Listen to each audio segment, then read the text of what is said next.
Okay. Good evening. Thank you for joining us. Today is Tuesday, August 10th, 2021, and you are attending the regular governing board meeting of the Litchfield Elementary School District. I hereby call this meeting to order. First on our agenda is the Pledge of Allegiance. Please stand and join me.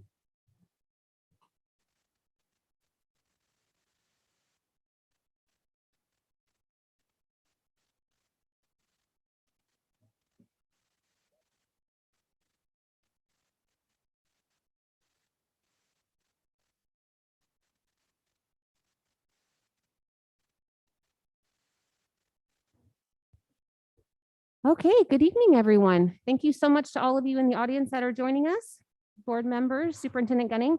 First on our agenda this evening, if you're following along, is item 2A, and it's our board member meeting message with Dr. Armstead.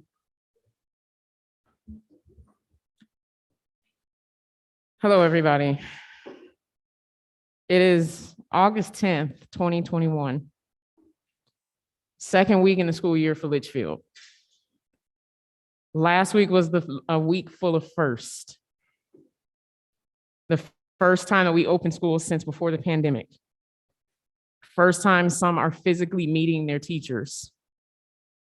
The first time that students and parents are subconsciously standing further apart because of COVID-19.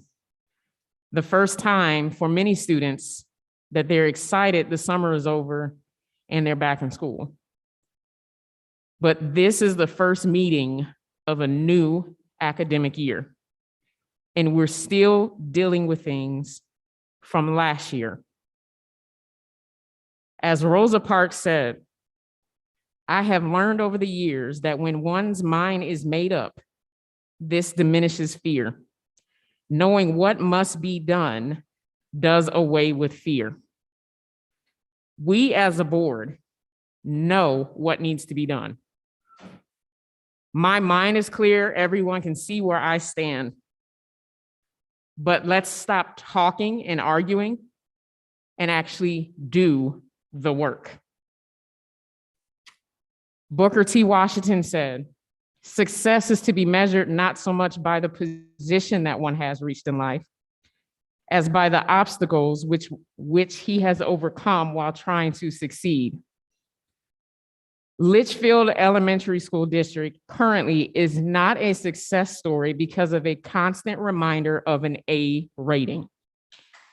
We have been faced with major obstacles and we have not overcome them because we are delaying. Ayanla Vasant says, your willingness to look at your darkness is what empowers you to change. LESD, we must be true and look at the dark and long hidden areas of this district. A title is temporary. A culture is forever. Let this be the first meeting of the academic year that brings a shift to begin telling the whole truth, seeing the truth, believing the words of students and the community as truth, and stop hiding from truth, and make this repetition of A-rated actually the truth.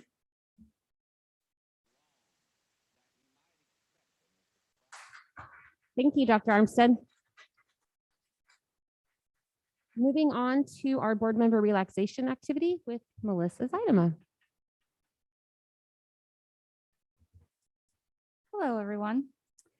So there are some issues tonight on the agenda that could be contentious for some people. And so I think it's good for us to start with some breathing, some deep breaths to help us just get our heads clear and ready to focus and do what we need to do. And I looked to my children because they do conscious discipline in school. And even my oldest, who is now in high school, I went to her today and said, what's your favorite breathing technique?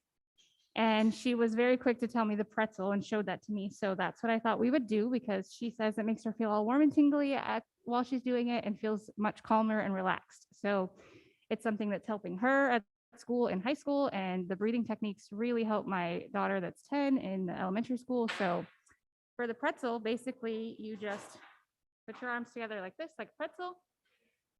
Oh, sorry. Start out like this. And then we take a deep breath in as we curl up. Breathe in all that positive energy, and then a deep breath out. Release the self-doubt and all our anxiousness and our worries. And you can do it again just to help you, because we might need another deep breath. So one more time in and out.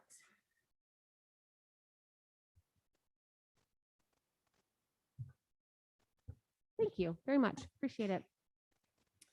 Moving on, if you're following on our agenda, item 3A, are recognitions and celebrations with Mrs. Shelley Hornback.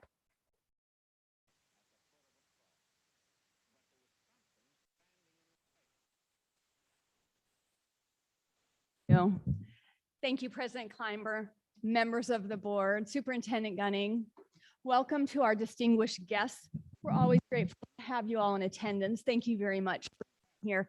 It's an honor to open all of our board meetings with recognition and celebrations to help pause and recognize the outstanding things that are happening within our district. Tonight, we have 3 people and groups that we are going to recognize, leading with Principal Noche from Verado Heritage Elementary School, who is one of our many principals who has been recognized by Superintendent Steve Watson, the superintendent of Maricopa County Schools, as an outstanding leader in an elementary school in Maricopa County. Congratulations, Principal Noche.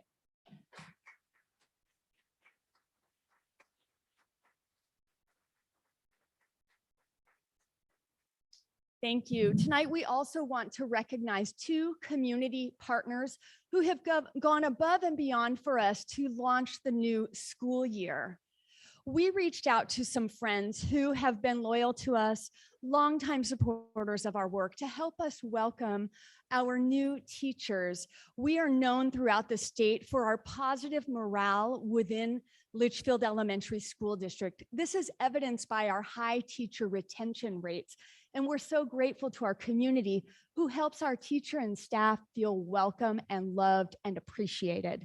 So we reached out to CCV Verado, a new church in our community in the West Side, and asked them, will you help us welcome our new teachers? And they did, like gangbusters. Indeed, they leaned into us and shared gift cards for all of our new teachers, Amazon shopping for all. And we're really grateful to Pastor Byram and his team at CCV Verado for helping us do that. We also leaned into one of our longtime partners, Summit Community Church in Buckeye. We asked Summit if they would help, and of course, as always, they said yes, because they're so loyal to us and we're grateful. And then they went above and beyond that. Not only did they share gift cards for all of our brand new teachers to help them join our A-rated district with a big splash, but then they said, let us make giant, beautiful, really fun and festive gift baskets. And when we have church on a Sunday, we'll let all of our students enter the drawing. And then those lucky students who win school supplies will take that back to their favorite teacher. So it's a win-win. The kid feels great, student feels great, and of course, our teacher gets a giant basket full of creative back-to-school supplies. So thank you so much to Summit Community Church for helping us with that. I'd like to add, of course, these are partners who are always faithful and supportive when we have our Love Our Schools Day event that's coming up this fall. They've already committed to come back for campus beautification on November 13th. And tonight we are honored to be joined by friends from Summit Community Church. Thank you for being here. We have with us Pastor Jason Fitch. Thank you so much. Sarah Fitch is here. She's their Director of Community Engagement, who comes up with all of these fun and creative ideas. And some church leaders from Summit Community Church who live, work, and play in this community. The Reinhardts are here. Thank you, Kristen and David Reinhardt, for being here. Also a teacher at Verado Heritage Elementary School, and David, a partner, a business partner of ours as well. Indeed, so many of us wear a number of hats in this district. And these are just a few examples of those who lead and lean in to support. So we thank you, Summit Community Church, and all of our community partners who helped us launch this school year with great success. Thank you.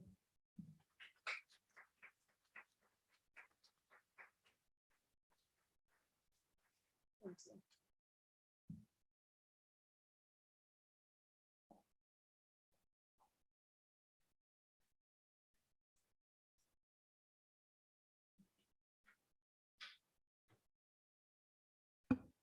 Thank you, Mrs. Hornback. Okay, so we are moving on to our diversity, equity, and inclusion goals presentation with Superintendent Gunning. Testing. Okay. Thank you, President Clymer, members of the governing board. We wanted to provide an update on our DEI revised goals from this past school year that we had been working on all the way up through the summertime.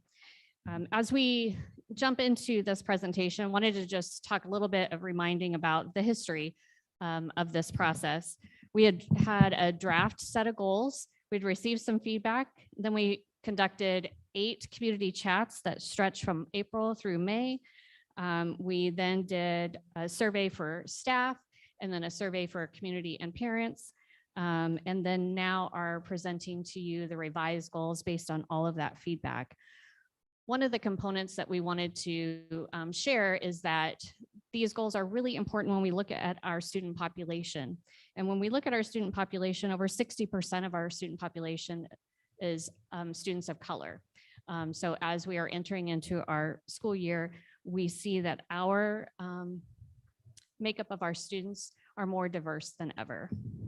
Next slide. I guess I could probably do it. So let's look at the first goal. The first goal is increase the social emotional skills of our students by committing to the advancement of social emotional learning and effective behavioral supports to foster success in all students. This goal is to focus on really focusing on the missing skills that a child may need so that they can access their academics every single day. This also aligns directly with our state standards for social emotional learning. And we will continue to support in sharing all of the resources for our families so that they know all of the resources that they can access as a family to help support their child in this arena as well. Some chat feedback that we will, that was really strong too, is in looking how to monitor this would be looking at attendance, nurse visits, detentions, and office referrals, which would include suspensions. If we look at the second goal, it's to increase academic achievement by committing to the advancement of current programming, Kagan, conscious discipline, and professional learning communities to foster the success of all students. One question that came back over and over again in both community chats as well as on the surveys are, what are these programs? So I thought I would spend just a moment kind of talking about these. Kagan is a cooperative learning structure to increase student engagement in the classroom. This is something we are in year 3, but really I would say year 2 of implementation, since last year was an interesting year with a lot of time spent in remote learning. The research shows that Kagan increases student achievement by 0.89 effect size, which is very high, and that's through Hattie's research. Also reduces achievement gaps, drop in discipline referrals, positive social skill development, promotes the development of language skills, speaking and listening, which we know is critical, especially for our ELL students, increases the use of higher order thinking, and fosters the life skills of learning with others to improve understanding. The next program that you see up there is conscious discipline. Sorry, can you go back one slide? Or did I hit it? I might have hit it. There we go. Is conscious discipline. This program, we are in our 6th year of implementation. This is an evidence-based trauma-informed approach that is recognized by SAMHSA and also Harvard. This is a critical for our staff and students, especially for our students, since we know that the number 1 and 2 cause of death in our adolescents fluctuates between car accidents and suicide. Teachers and students learn strategies to learn how to respond rather than to react to situations. Professional learning communities, or what we mainly call PLCs, we've been working on this for several years. It's a structure to analyze student data for mastery of state standards so that we're able to provide reteach and enrichment opportunities for our children in a timely manner. We'll continue to establish the consistent process of analyzing this data throughout the district, and research shows that this practice improves student achievement directly.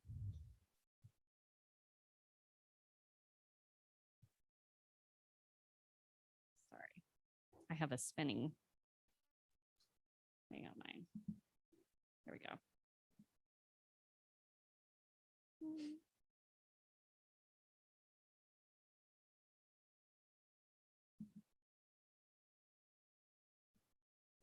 It's frozen. All right, there it goes. Thank you. Next goal is to attract and recruit a robust and diverse pool of candidates, retain a diverse and talented and effective staff. So in this arena, we wanted to make sure that we are doing everything that we can to make sure that those out there, we know that we have amazing candidates out in our communities and within our Maricopa County that just aren't aware of our job openings. We also know that representation matters. Representation means that teachers, principals, and other leaders reflect the demographics of the student body in which the schools that they serve. This also is directly linked to research, which shows that the students' demographics and representation of staff within their schools has a direct correlation to student achievement as well as college attendance rates. The last one is to review our current curriculum to ensure it is rigorous, relevant, and representative of our current student population. It is important that our students see themselves in the stories that they read, also that they see themselves in the role models within those stories. Something that we did want to point out that if we have not planned to adopt a new curriculum at this time, nor do we have plans to do so. If we were to do so, there is a governing board policy in which we would do that. There's public input as well as governing board approval.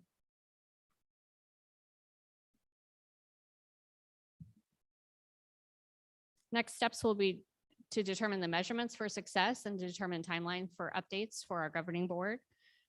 In closing, something that we just wanted to focus on is that there were a lot of questions too that came in through the community chat as well as in our surveys.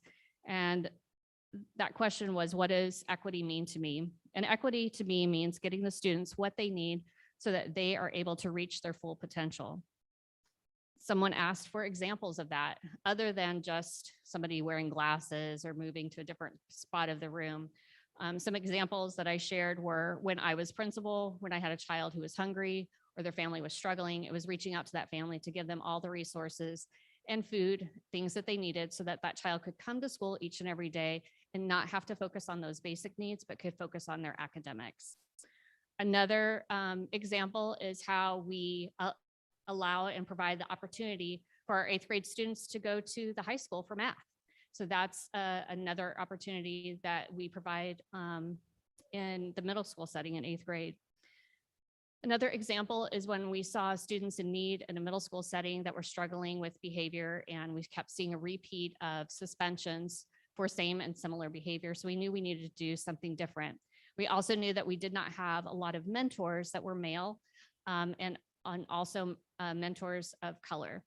So we reached out to our local high school to find some coaches that were willing to come in, and of course, with parent approval, the students could participate in a mentoring program, which was very successful. They could connect, they could learn the missing skills. And so that is something that I think would be another example of something that we could look forward to in the future. One of the things that I know is so critical is that Jeremy has mentioned this many times, is our test scores are not where they need to be. And as you're going to see tonight, the effects of COVID in relation to our test scores. So it is critical that we're providing every opportunity for all of our students to ensure that they have access to every learning opportunity possible so that all of our children can succeed. And I'd be more than happy to answer any questions. Thank you very much. I appreciate the presentation. I'll open up the floor for discussion or comments. Superintendent Gunning, can you just give us some actual examples of the 3 programs that you spoke about in regards to achievement, Kagan, conscious discipline, and PLCs? I know I've gone to some of those trainings, but we're so used to the jargon. Can you maybe give like an actual classroom example of a Kagan exercise and what's that supposed to do, and then continue that on for those 3 programs? So a Kagan exercise, an example would be if students, of course, physically distancing as best as possible, and possibly a group of, let's say 4, are interacting with either a question or with material that they've just learned. They're able to dialogue and have conversation, but it holds every student accountable. So what it helps to do is that you don't have just one child leading the conversation or one child doing all the group. It balances that so that every child is involved and every child is engaged. In relation to conscious discipline, it's learning skills so that you can respond to a situation rather than react. If there's something that happens on the playground or something that happens in the classroom that is frustrating, learning what skills that you need to have so that you can calm yourself, so that you can get your brain back into that executive state so that you're able to continue your learning. We know by brain research that a child cannot learn if they are in their survival state or their emotional state. So we need to have them all in their executive state. In relation to professional learning communities or PLCs, that's where teachers would teach a concept. Let's just say it's a mathematic concept for that week. And then they would do a common formative assessment. They sit down as a whole grade level, analyze the results, have dialogue and conversation of did one teacher maybe have a greater success rate than another teacher? Which students may need some intervention? What intervention will be put into place so that they have consistent intervention as a grade level as a whole? And then what assessment would be measured or used to measure for mastery? Any child who has mastered that concept, then they find enrichment opportunities for them in relation to that standard that is specific. Okay, can you just break that piece, the PLC piece, down a little bit more? So can you explain what a common formative assessment is? And then also explain like what mastery would be and kind of where they would go from there, and what an intervention actually is. Might look like. Yeah. Okay, so common formative assessment is after you teach a concept for a period of time, let's just say basic two-digit to two-digit addition. The teacher would teach that, the students would have practice over a period of time. Usually it's 3 to 5 days. Then an assessment would be given to see, did they master the concept and where is the breakdown within that? So they want to make sure that they analyze the assessment as a whole, where's the breakdown, and then they design as a whole team what the intervention would be. Typically, we're in a little bit of a struggle with COVID, but typically what would happen is the students then walk to receive that intervention based on the actual need that they, or the skill that they were missing within that standard. And then if a child had mastered that, so they received a great score and they showed mastery of that concept, they would go to something where they would receive enrichment within either that same or similar standard. And then they start the process all over again. Okay, thank you. My question or my comment is in regards to what Litchfield is trying to do with recruitment. The whole idea is that people know or don't know about the jobs. I would like to offer the suggestion that people know that the jobs are there. They're choosing not to apply for the jobs because when you look at the social media, you look at anything that's posted for LASD, there are no people of color. And when you're looking at the district from high level to individual classrooms, there are no people of color. And so as a Black woman myself, before I apply for a job, I look at the district. And if I see no people of color, I am not going to apply for that job. So I think part of the problem is not necessarily that the community doesn't know. They are very well aware, but there needs to be an understanding that as a person of color, we're not going to walk into an environment where we end up being a token individual, where we're the only Black individual in the room. So if we want to attract more people of color, we need to have more people of color and we need to highlight more people of color, and not just because they're people of color, but because of the things that they are doing. Because when you're not showing that, you are discouraging people from applying for the job. My other concern is when we're talking about behavior and goals, we have conscious discipline, we have all these things in place, but clearly it's not working for some kids. They're not connecting with it. I have offered multiple times for the district to consider Kids at Hope. Kids at Hope is a program that's not just for Title I. Kids at Hope is not just for angry students that can't focus in the classroom. Kids at Hope is literally starting with the culture of the district and making sure that everyone believes, no matter what situation that child is in, that they can be successful. And if they don't come along with that, then everything else will falter. So Kids at Hope is something that I would suggest because it's statewide, it's nationwide. They've worked with juvenile detention centers, they've worked with very well-off districts, because conscious discipline, as great as it may be, it is not working. Just like some of our academic programs, it's not working. We need to consider other things. STAR early literacy, STAR reading, STAR math. Those are assessments that give you immediate data as a teacher. You can break it down by standard for a specific student so that the teacher is not struggling to find out what they need to emphasize more. Those are programs that other districts have in place. It's under $12 per student, and it's something that takes only an hour and a half to train individuals with. So the point I'm making is we have to stop setting generic broad goals and really look at the problem, because we're not looking at the meat on the bones. And the problem here, as I continue to emphasize, is a cultural mindset and the fact that we're trying to keep doing what we've always done and it's not working. Thank you. Just so you know, we do have different programs like MobyMax that does assessments. So teachers are able to use those assessments as well for reading and math. And we have several others. Well, the reason I mentioned STAR reading and STAR early literacy and math is those are programs that the student is not, they actually don't know that they're being tested. It's in a way that's fun, so they're going to be engaged. It's also something that doesn't take a lot of time as a teacher to assess. The students get on there, take the test, it takes like 20 minutes at the most. When we have the other programs and stuff, if it's putting a burden on the teacher, the students are going to feel that. So like I said, the things that we have, they may be great, but it's not working. I mean, look at our achievement and proficiency percentages. We can't keep sitting with the same stuff and expecting that we're going to see change just because we're using different terminology. That's what I'm saying. And we could look at that. We've used STAR in the past in both reading and math. So something we could definitely look at. I would like to address the first part of what you said, Dr. Armstead, which I completely agree with. That was some of the feedback that we got initially when we started talking about diversity, equity, and inclusion, was that when you look at this district, you see white.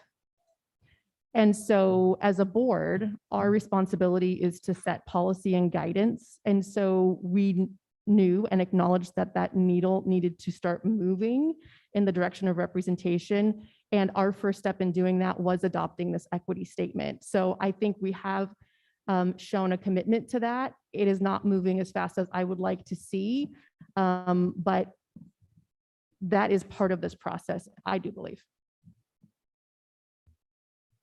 I would like to add that early literacy is key. It's a no-brainer.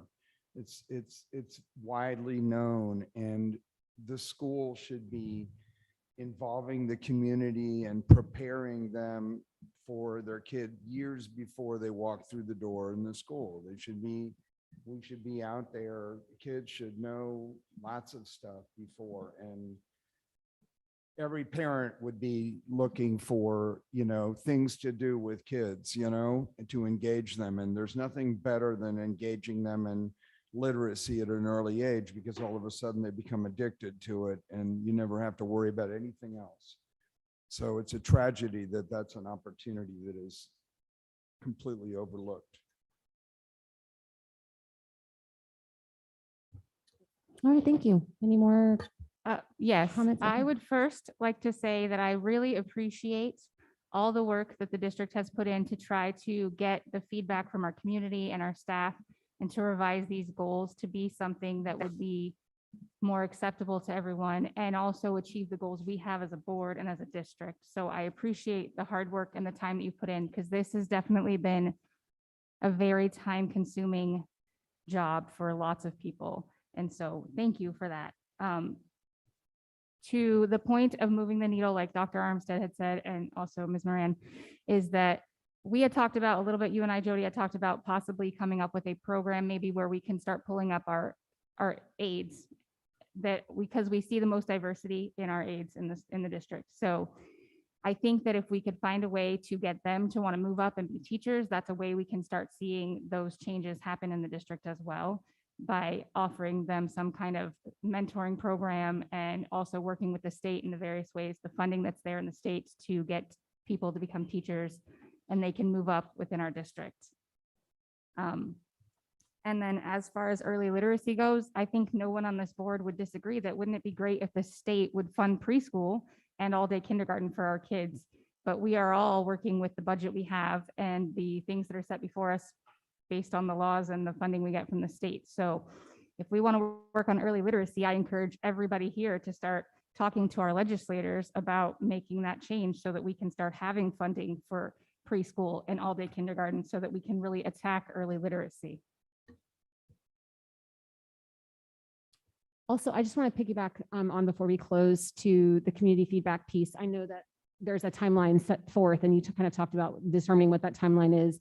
Can you just quickly refresh kind of how that's going to work and what opportunities for community feedback moving forward on sort of the goals and the measurements for success, like what opportunities will be available? So we'll begin drafting that on what will that timeline look like and how will we provide feedback to you all so that you're updated, but also then provide opportunities to get and gain feedback from the community as well. Okay, wonderful. Thank you. That's all. Thank you so much. Next, we're going to move on to 4A, our acknowledgement of public requests to speak. Before we get started, I'm just going to read the statement that I unfortunately always have to read. Pursuant to ARS 38-43101, this agenda item provides an open call to the public, allowing individuals to address the governing board on any issue within the jurisdiction of the board. Items not listed on the agenda may be brought to the governing board's attention under this section of the agenda. Due to the Arizona open meeting law, the governing board cannot discuss or take any action on items not listed on the agenda.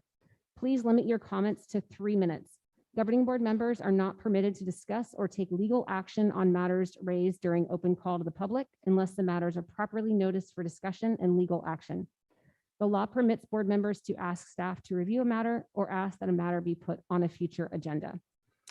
I will also add before we get started, if you've joined us before, you kind of know the process. I will call out the first person. I will also call out who's on deck, meaning just be ready and you'll be next in line.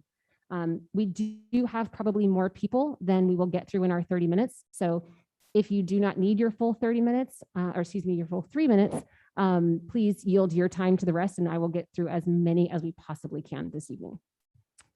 So first up is Mrs. Mandy Lott. And second, we have Mrs. Cynthia Schwartz on deck.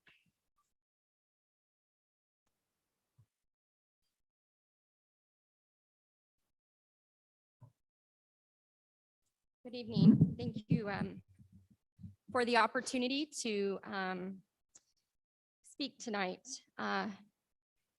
In 1994, in an effort to empower and ensure that all individuals who are most affected by the outcome of decisions made at the school level, that to include those that are most affected, state legislatures passed Arizona Revised Statute 15-351, which mandates that every school establish a school site council. In your pursuit of equity, or in your pursuit, as Superintendent Gunning said, of meeting the needs of a wide, a variety of kids and with a variety of needs, you have forgotten 2 things. First, when decisions are made by those who will actually bear the cost or reap the reward, more informed decisions are made and greater academic success is achieved. And 2, a one-size-fits-all approach to meeting the educational needs of every student rarely meets the needs of any student. What the students at Verado Elementary need are vastly different than what the students need at another campus. And the establishment of a school site council gives parents, teachers, and school administrators the opportunity to work specifically with goals that will better meet the needs of the students on their campus. To the best of my knowledge, in the 13 years that I've lived here, I've never heard of a school site campus. I did a quick Google search, and there are school site councils in many districts across the state. My question to you is, why are we in violation of that Arizona revised statute? Why have we not made an effort to create school site councils for each campus? The results of your equity survey made two things very clear. The most important things to parents is academic achievement and more parental involvement. A school site council will achieve both. As a parent, I am asking that you put aside your vision of what you think our kids need to be successful, and instead give us, the ones who will actually bear the cost or reap the reward, a seat at the table. By law, you are required to do so. Thank you. Thank you. Mrs. Schwartz. On deck is Katrina Hempleton. I'm sorry if I mispronounced that. The equity survey. While we could spend hours analyzing and commenting on the percentage and numbers for some questions that had strongly disagree, strongly agree, there's one question that has a very clear response, and there is no debating the answer. That section is rate the items in order that are most important to you. The number one rated response is student achievement.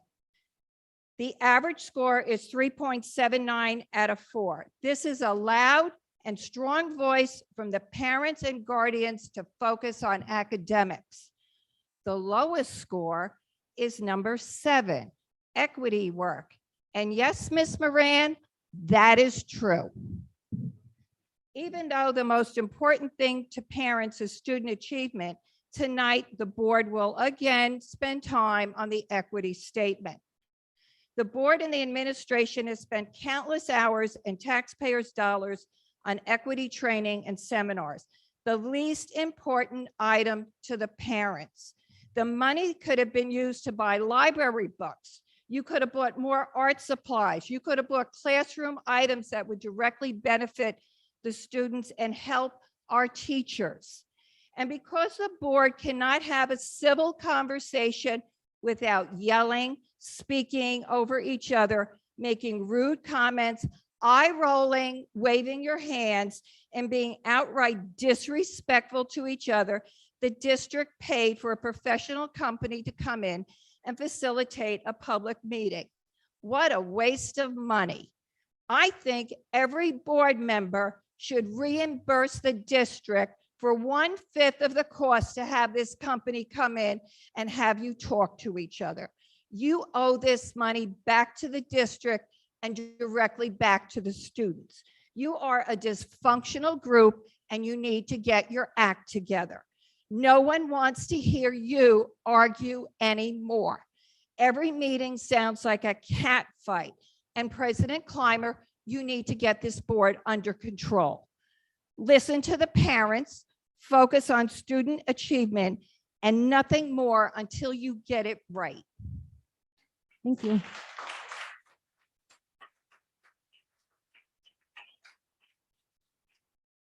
Michael Finnegan, you are on deck.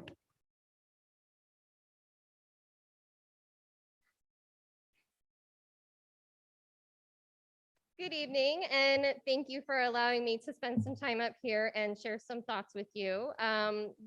First of all, I do want to send a direct thank you to Dr. Armstead for hosting the backpack drive that I was privileged to be near to as I was participating in another event, and I saw a lot of happy, smiling faces, and I saw a lot of volunteers that were very engaged with that. So thank you for doing that. It's a huge part of, I think, of our equity work to recognize where the needs are. And in part with that is recognizing that as we've sent out our surveys in regard to equity, we have left out a key stakeholder group. And I will let you know, as a parent to a high schooler as well as a junior high student, Our students deserve to have a voice as well. I would very much like to see them included, as we have noted that 60% of our student population are students of color. We need to include them in that conversation, and we also need to recognize them when we are creating safety and health policies. So we are in the midst of a pandemic. We have COVID-19, the Delta variant is raging. I know that there were parent partners who were planning to come tonight, but were unfortunately informed that they needed to stay home to quarantine because their child was exposed as a Litchfield elementary school. We are failing to protect our students. I do know that students of color and people of color in general have been disproportionately impacted by COVID-19. We have failed as a district to take a strong stance against the virus and to take into account the safety and the health of our students. I would urge the board to very seriously consider placing a mask mandate in place so that our students know that we care about their health and safety. Excuse me, above- let her speak, please. I apologize. Thank you. That we do care about their health and safety, and we recognize that the simple and easy act of putting a mask on by far is the most proven way to slow the spread of this virus in our schools. We want our schools to stay open, and that is the way to do it. We have examples from other districts that we can follow. And if we're afraid that the anti-mask rhetoric is going to take over, we absolutely can include an option for those families to opt out. It should be the extra step for families who do not want to protect others to opt out, rather than making it unnatural and uncomfortable for students to put a mask on because they feel like they're the ones taking the extra step. It is not the right thing to do for our families, and it is not the right thing to do for our students. And when we're talking about equity, who are we really hurting here? We are hurting the families that do not have the option to go online. They just don't. It's not a choice that they can make. They don't have the ability to have a parent stay at home. So please reconsider that. Thank you for your time. Thank you. Mr. Finnegan? Mr. Quist, you're on deck. I reviewed the agenda today, and so my thoughts are not sequential. They may sound disconnected, but I'm trying to cover a lot of different items on the agenda. Starting off with the diversity, equity, and inclusion goals. You state increase social emotional skills. That's such a broad statement. How do you quantify that? You can't keep continuing to do what you've been doing and expecting different or better results. It doesn't make sense. Somebody else said that a few minutes ago. Recruit a diverse and robust pool of teachers. How about qualified teachers? What does robust mean? How do you measure that? Qualified teachers, we cannot get qualified teachers that also satisfy your diversity requirement. So we need to hire unqualified teachers to become more diverse in our hiring practices? I don't think so. When were Kagan, CD, and professional learning communities started? How has it been measured and evaluated?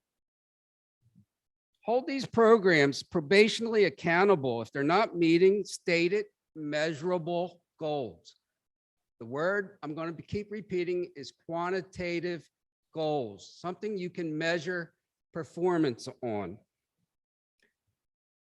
Increase academic achievement. You're going to see a slide later on. For the years 2018 to 2021, the LESD math proficiency decreased an average of 21%.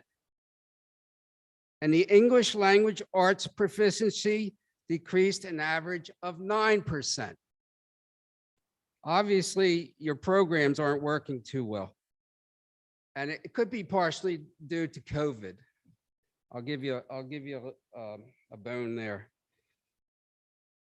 The employee survey, LESD is one of the largest employers in the West Valley. You had 3,329 parents or guardians access the survey. I don't know how many total the parents you have. to put it in perspective. But the English parents was 3,290. The Hispanic parents was 40. And yet your Hispanic student population is greater than 50%. So you've got a whole half of your population out there who aren't participating. Either it's not due to apathy, it may be due to a trust problem that they have. But you need to be more transparent with these people.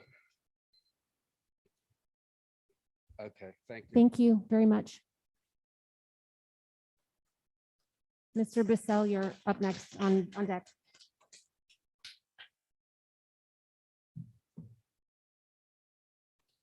Board members, thank you. Board members, thank you for the opportunity to address you and exercise my First Amendment right to petition my elected officials. For tonight's petitioning, I would like to encourage you to be brave. Stand boldly for equity, stand up for science, logic, and reason.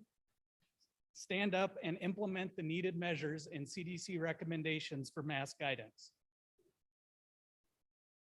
The Delta variant is now known to spread via vaccinated people, which what the CDC calls a breakthrough infection. While the mortality rate for vaccinated people is quite low, we can become infected and pass it on to other people. The new law that Arizona recently passed banning mask mandates does not come into effect until September 29th. This is time that you have available to implement a mask mandate. And I would like to strongly encourage you to do that. Please use this time wisely and save lives. Finally, I would like to address the equity survey that is in the agenda notes for this meeting. It looks like it was conducted by Huron and Studer Education. I would like to caution you against making any decisions based off of that data. The link to that site immediately after it was emailed, a way to submit a survey without actually having to verify who you were, was found and posted in many online Facebook groups. So all of those results are suspect. So I would encourage you to engage in a more scientific study.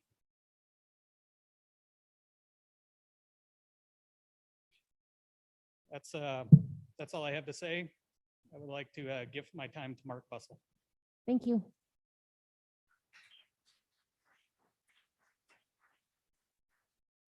Lucy Bussell, you're up next. President Clymer and members of the board, thank you for the opportunity to speak tonight. First off, I just want to say it was great to see members of our community come together to address a need within the Corte Sierra community with the backpack drive that board member Armstead envisioned. I hope we can see more of these proactive solutions to problems within the district going forward. Secondly, I have addressed this board regarding equity before, and my comments were viewed as controversial by some here. Those who disagree with me said that equity did not help all students. So I hope they will find no problem with my message this time. We need a district-wide mask mandate, and we need it now. This will benefit all students, teachers, and community members immediately. The COVID-19 virus, and especially this rampant Delta variant, spreads easily within close indoor contact and can spread by vaccinated individuals as well. Arizona has reported at least 2,000 new cases daily for the past week, so the time to act is now. Having seen the classroom setups at Open House, I'm very concerned with the ability to minimize transition within our schools' classrooms due to the proximity from the Kagan structures that are in effect. I know that most children in my girls' classrooms are attending school without masks, which makes transmission more likely than ever. As of now, unless participants are in a vaccine trial, 0 of our elementary school age children are vaccinated. We owe it to them and our community at large to protect our children and reduce transmission of this deadly disease. I'm aware, as I'm sure the board is, that the Arizona legislature passed restriction on public school mask mandates in its budget bill. However, several area districts are taking proactive steps to institute mandates. The bill does not become law until September 29th. So at a minimum, we need a mask mandate to be instituted up until that date. If temporary mandate is not in place, it will only be due to scientific ignorance and cowardice of our leadership. Additionally, the fact that teachers might still come to school while infected is extremely disturbing. It should be the expectation that all district employees quarantine if they test positive, regardless of their vaccination status. And yes, masks seemed unnecessary to the CDC for vaccinated individuals before Delta came along. But when science gets new information, they're allowed to change their opinions. And Superintendent Gunning, you wrote on the district website, quote, "Our dedicated staff members are empowered to use daily rituals and strategic activities that ultimately enhance school safety, bolster staff retention rates, and help our children feel safe and loved so they can access their brilliance," end quote. You earlier spoke of needs, and Maslow's hierarchy of needs says the basic needs are physiological and safety. Right now, our policies don't have our schools healthy or safe, and they don't have our children able to access their brilliance. We need you to become proactive because right now we are reactive. The science is clear. This Delta variant is out of control, and short of vaccinations, which are not currently available to many of our students, we need to be wearing masks. Please do what is right. Please follow the lead of other districts. Please protect our children and follow through on the district's stated goals. Please put a mask mandate in place now. I yield my time. Thank you.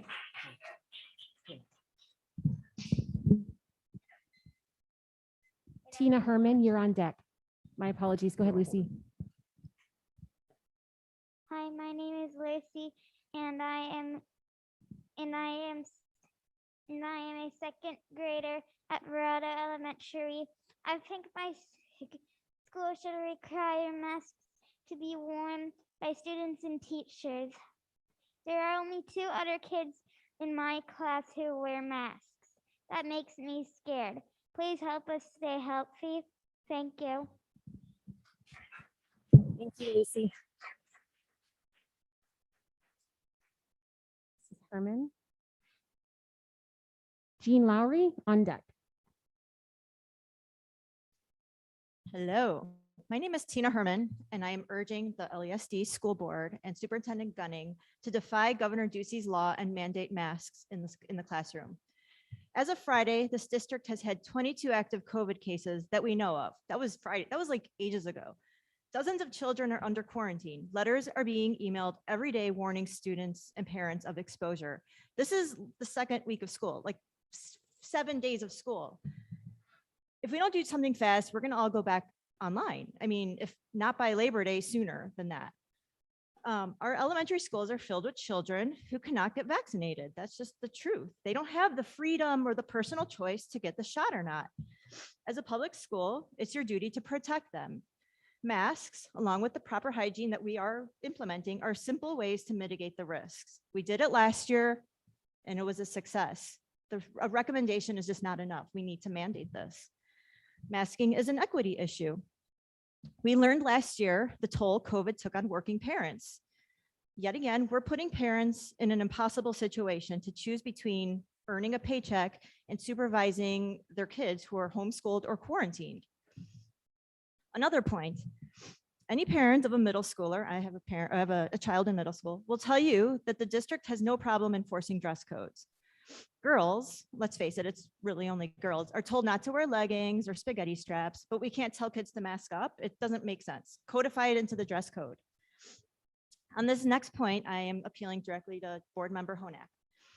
You've made it very clear that you desire more rigorous academics. And with that, I completely agree. I think that's so important. But please look at the science and the advice of nation's top scientists, public health experts, virologists. Masks work. You wear a mask. I see you wear a mask all the time. How are we to encourage students to go into sciences, to respect science, if as a district we ignore overwhelming data and advice from top scientific experts? What message does that send? The board and superintendent need some political courage. It won't be easy, but districts across the county, state, and nation are openly defying their governor's neglectful laws and implementing mask mandates. And if we all raise our voices, we can make a change. When do we add a death column into our dashboard? It's inevitable. It's terrifying. We need to make the moral choice to defend the most vulnerable in our community. Thank you. Thank you. Jean Lowry. Kristen Taylor, you're on deck. Hi.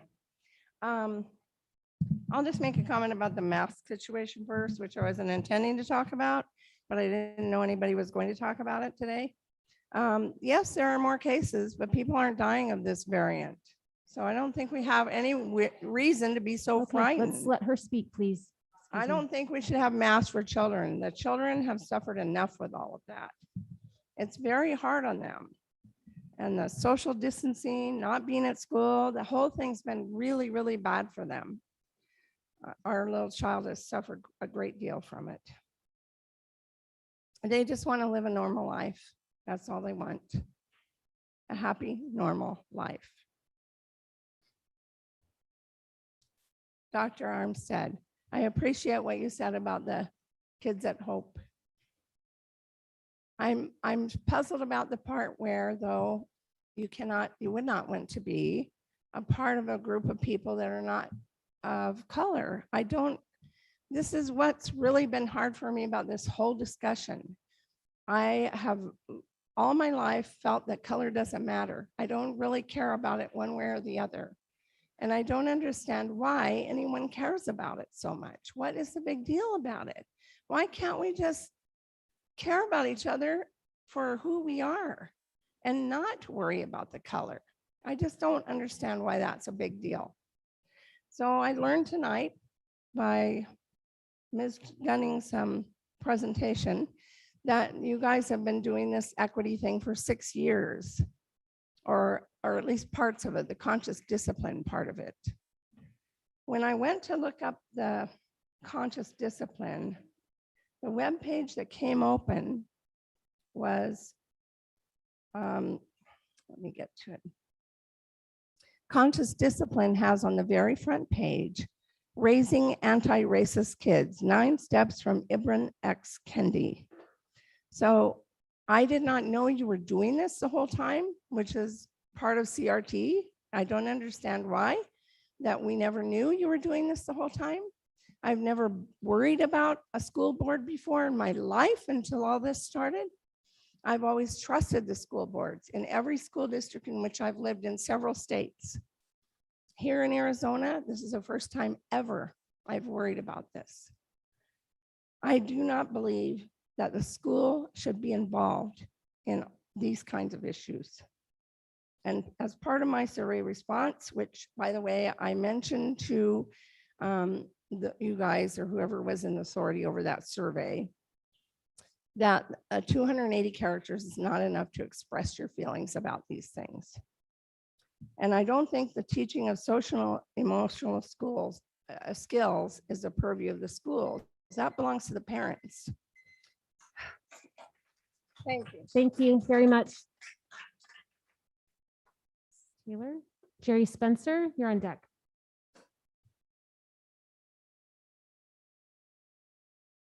Good evening. There are a lot of very important issues that our board is currently tackling, but I'm going to spend my 3 minutes this evening addressing COVID-19 and the new Delta variant. I agree with some of the other parents in this room that this district has not taken a strong enough stance to protect our children. At this time, we have at least 12 districts across our state that are defying the governor's orders and the legislation that was passed and creating a mandatory mask mandate. The law does not go into effect until September 29th, so you have an opportunity right now to make a difference. We can continue that fight as we move forward and move into the rest of this school year, but this is one of the ways that we can limit the spread of this variant that is affecting our children so rapidly. The setup in the classrooms, the other mitigation efforts that this board did so well last year have fallen to the wayside. At our schools, we're seeing now 3 students placed in the cafeteria, yet in this room of people who are all possibly eligible for the vaccine, you're telling us to sit 6 feet apart. But our kids who cannot be vaccinated are being stacked 3 to a table. Why are we putting measures in place for adults who can be vaccinated that we're not putting in place for our children who don't even have an option at this time? It's important that we keep their safety in mind. Those academic successes will not be able to take place if our students and our children do not feel safe. I'm pleading and imploring this board to make a better and safer and bolder decision to protect the kids of our community. Thank you. Thank you. Sandra Frida, you're on deck. Hi. I came here tonight just because I wanted to just give my perspective on a few things. I'm 71. I graduated in 1968, which was graduated from high school in 1968, which was a very tumultuous year. Martin Luther King Jr. was assassinated. Robert F. Kennedy was assassinated. And there was a lot of chaos. And it seems like we're kind of going into a very chaotic period as well. And I just wanted to say that I was raised by parents who were very aware, very sensitive to racial issues. I mean, Martin Luther King Jr. was a hero in our house. And when he made that speech about, you know, I have a dream that we would look at each other's character, not the color of their skin, that was so inspiring to me. And I just hope that we can get back to that and those values of not looking at skin color. I'm glad that you have, you know, that we have books that are inclusive, you know, showing, you know, different colors. And yeah, that's important. We all need to relate to the characters we read about. But to focus on skin color, I think is wrong. I just think it's I think it's racist, frankly. And I just hope that we can get back to, you know, Martin Luther King Jr. and what he said in the Birmingham jail. He called people to conscience. He called Christians to conscience, to say it is damaging to be judged by skin color. And it's damaging if you're Black, and it's damaging if you're white. And I just hope that we don't go down that road. Thank you. Thank you. Sandra Frida.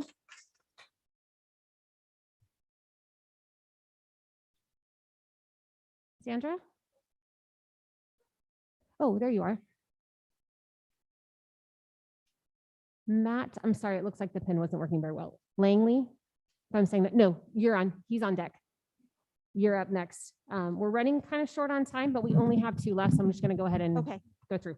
I'm going to talk fast, and Olivia, I'll give you a minute if you want to say yours. My daughter, who is a student in this district, has something she wants to say. I wanted to talk about masks. I think that's mostly been covered. I will tell you, I know a lot of kids, whether I want to or not, I do, and most of them would rather wear a cloth face covering than spend another year at home in front of their screens. I will tell you that 100%. Parents can say, free the face, it's unfair, it's a restriction. If you ask the kids, it's a heck of a lot more restricting to be at home. Right now, I've already gotten a letter from the district about, exposure to COVID. One of her friends is already quarantining. 2 friends who were supposed to meet me tonight couldn't be here because their kids are quarantining. I am a business owner. I am a mother. I am a member of this community, and I will do anything to keep the schools open and keep our children safe. And I want to see our district lead the way. I don't want to see us sit around and follow. The other thing I wanted to say was, I actually found something I agreed with and what almost everybody said tonight. I do need to address, I think there are teachers of color out there who are extremely qualified to teach and to work at this district. And if we go look for them, we're going to find them. All right. I'm hoping that came out wrong, but there are people of color who are qualified to teach.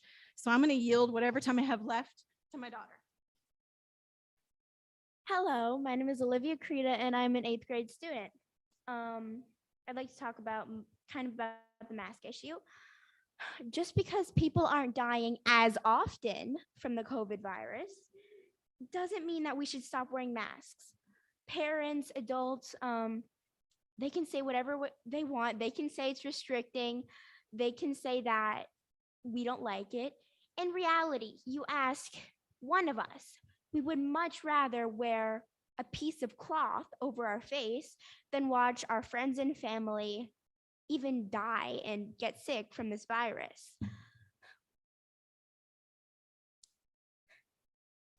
The district isn't taking enough of a stance on this, and most kids just, we would rather wear a mask. Please protect us and show that you care about implementing a mask mandate for our schools. Thank you for your time. Thank you.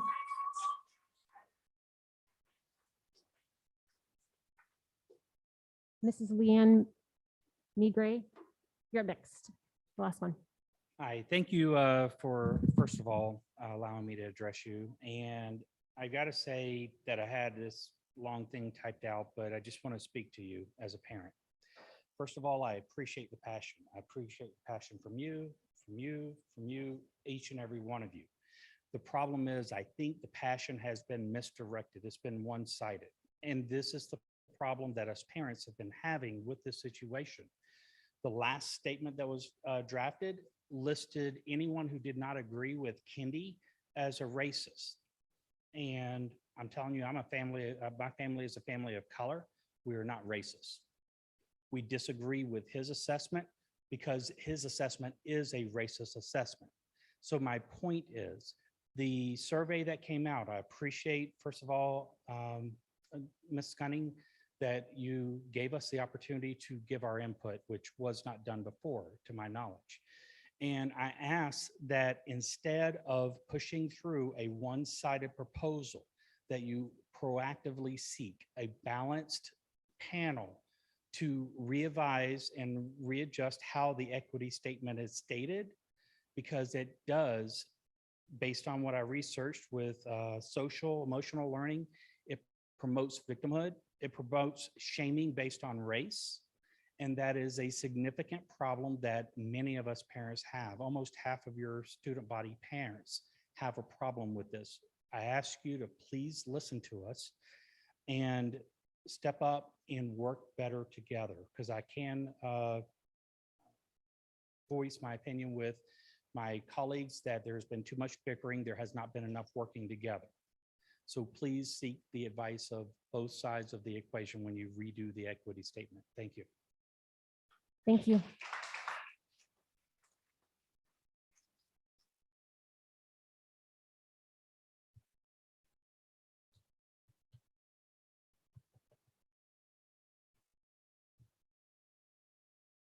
Hello, governing board members, Superintendent Gunning, and people in the audience. I wasn't going to speak. I chickened out actually, and they said that we didn't have enough time.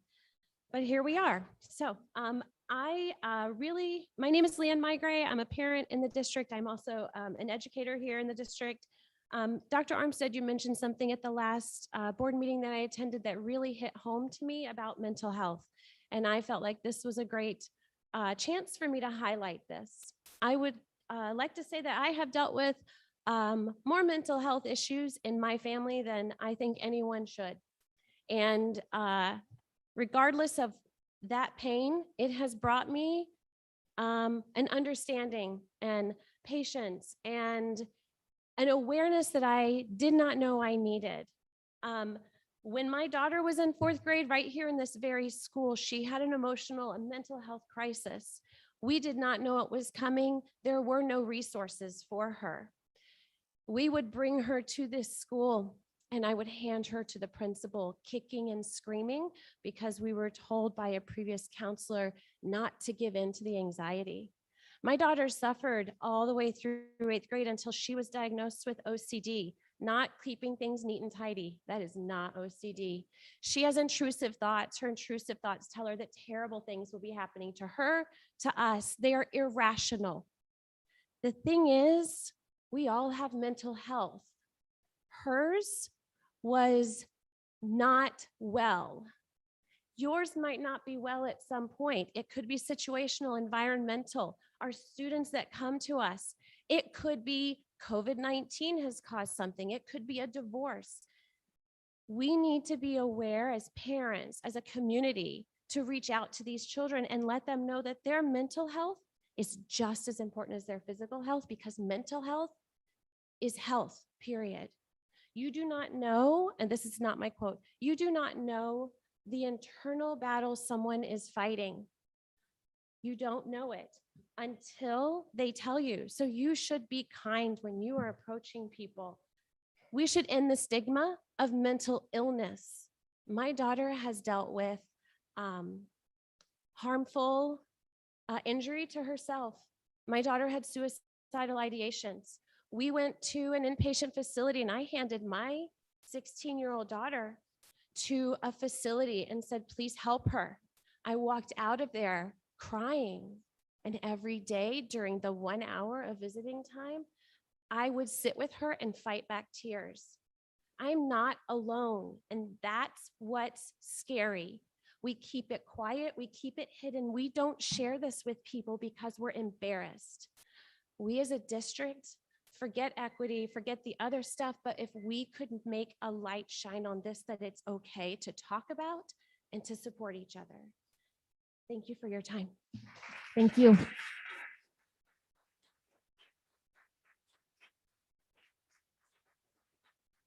Thank you much to everyone who spoke this evening. I know it is not easy to get up in front of a room of people, especially our students speakers this evening. So thank you very much. Moving on to our consent agenda items, 5A. I will open the floor for discussion or a motion. I motion to approve the consent agenda as presented. I will second that. I would, before we do that, I would like to remove items N and Q for further discussion. And I would like to Okay. remove J6J. Just a moment. Point of order. There's a motion and a second.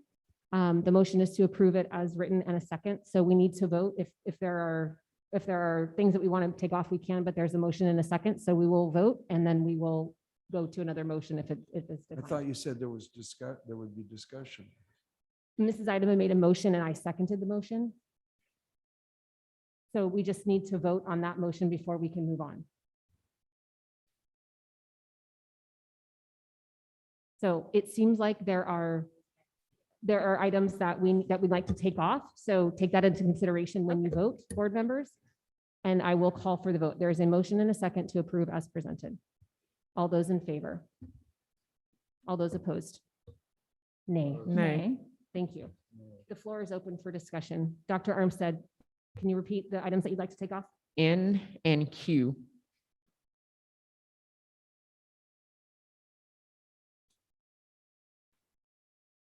Okay, revised salary placement charts and affiliation agreement with Westmec, Yes. correct? Okay.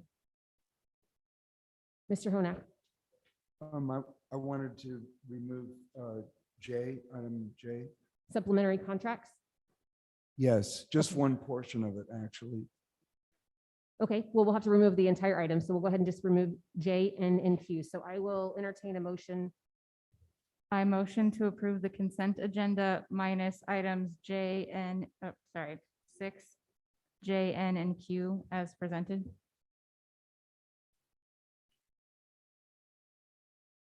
I will second. My apologies. There's a motion and a second to approve the consent agenda minus items 6J, 6N, and 6Q. All those in favor? Aye. Aye. Any opposed? Motion carries. We will move on to address the items from the consent agenda. I am just going to go in order of the items here. So we will start with 6J, supplementary contracts wages for the 21-22 school year. Okay, I'm having a little trouble. I don't know what board docs is not being friendly tonight. So I can't see it, but I can explain it. There's $30,000 allocated to conscious discipline, 60 members of the staff, $500 each. And that's under Title IV. I don't, again, whatever it is. And that's supposed to be for increasing academic achievement. Well, first off, I wanted to just bring it up because I want the public to know that we're spending $30,000 on training 60 people, $500 each for conscious discipline, which is, I believe, is controversial. As I pointed out before, Conscious Discipline on their website, consciousdiscipline.com, they've got 6 videos by Ibram X. Kendi, Raising Anti-Racist Kids, 9 Steps from Ibram X. Kendi, Anti-Racism Videos to Share with Children, Creating the Space to Talk About Race in Your School, Youth Through Healthy Communication with Race, Supporting Racial Equity, Next Steps for Conscious Discipline, Conscious Discipline Commitment to the Advancement of Racial Equity. Conscious discipline, and we've had another member say that it's not working. I was initially a fan. I think there's some catastrophic failures of it. And why are we just pursuing all these things and spending a ton of money on things that are, you know, the elephant in the room, as the public has pointed out, is academics, and yet we're focusing on another version of equity. And the other thing is that I question the legality of using those funds from, I'm not an expert on it, but it's very clear that the Title IV, that is intended, that money to improve academics, to technology, things like that. So I don't know why there's all this money going to training that I think is dubious at best. That's all. Okay. Superintendent Gunning, do you want to kind of give us a little background on the training and expenditures for that, please? So the expenditures for that was for training. There was a 7-day training that staff participated in. Can't hear. It was a 7-day training that our staff participated in at the end of July off contract time. So it was to compensate them for that time. It was a local training. Typically the training is usually out of state. So it was nice savings that we were able to provide that opportunity for our staff within the Valley.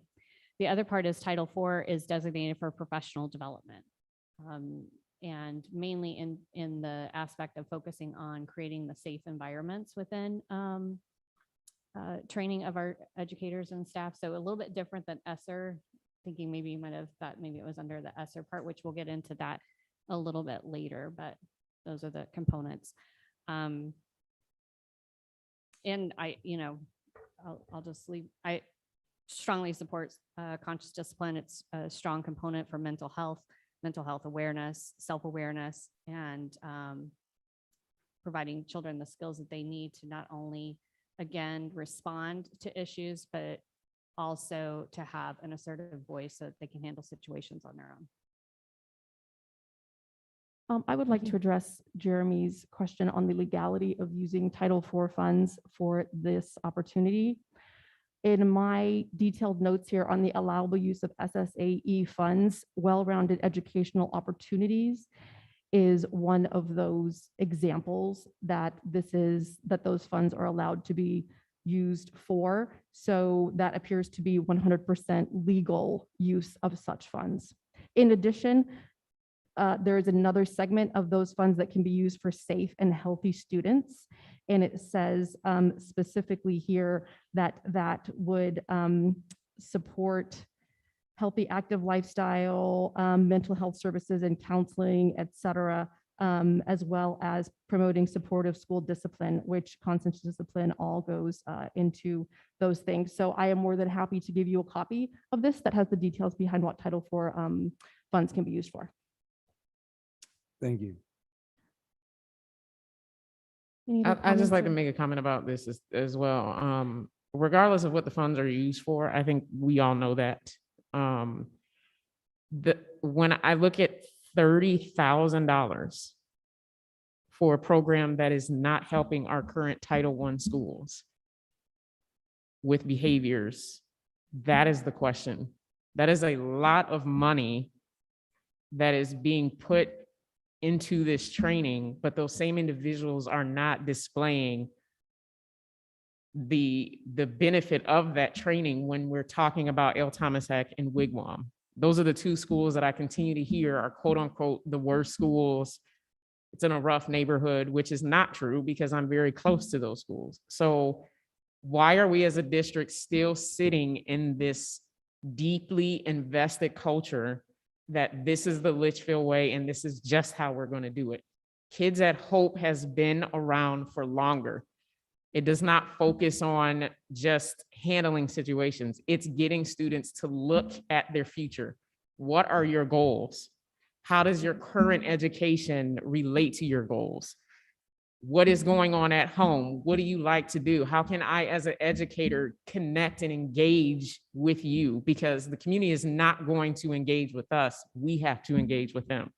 So I think that I don't mean to interrupt you, but I want us to stay on the agenda item because kids at Hope Right, isn't on it. I understand what you're saying, but let's identify that in another section just because this is well, specifically. about the I'm just training. saying this because every time I explain this, I get cut off and told to be quiet. This is an issue where we're talking about conscious discipline, and I am offering an alternative. Kids at Hope does not require this much money to train. It is also something that can immediately be put in place even if we don't have to pay for anything. Conscious discipline, if no one else hears anything I say, conscious discipline is not working for the entire district. So we need to stop doing it if it's not working. I would never pay $30,000 for something that doesn't work. And that's the point that I think a lot of us would agree with. If it's not working, why are we still paying for it? I could not agree more that we wouldn't do something that's not working. What I would suggest from both of you here, actually, that's saying it's not working is give me the evidence that it's not working. One of the gentlemen actually that was talking made up a really good point is what is our measurement for social and emotional learning? I actually made a note about that because what is our measurement for success of that? We can easily say that it's not working, and I think we can easily say that it is working. So if we're not really clear on what that measurement is, to me, it's very difficult to say that something is across the board not working. Well, we're using the measurement of child or student behavior. And right now we know that at Thomasac and Wigwam, that's where there's a higher occurrence of that. That's what we're using now as a measurement.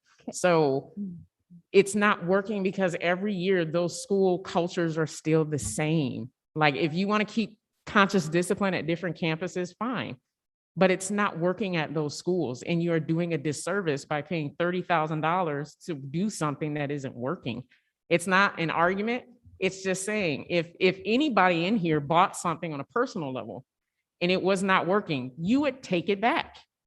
You would not keep utilizing it and making excuses for it. My son went to Wigwam. Conscious discipline is not working. The exercises we do them with kindergarten or fifth grade. That's good.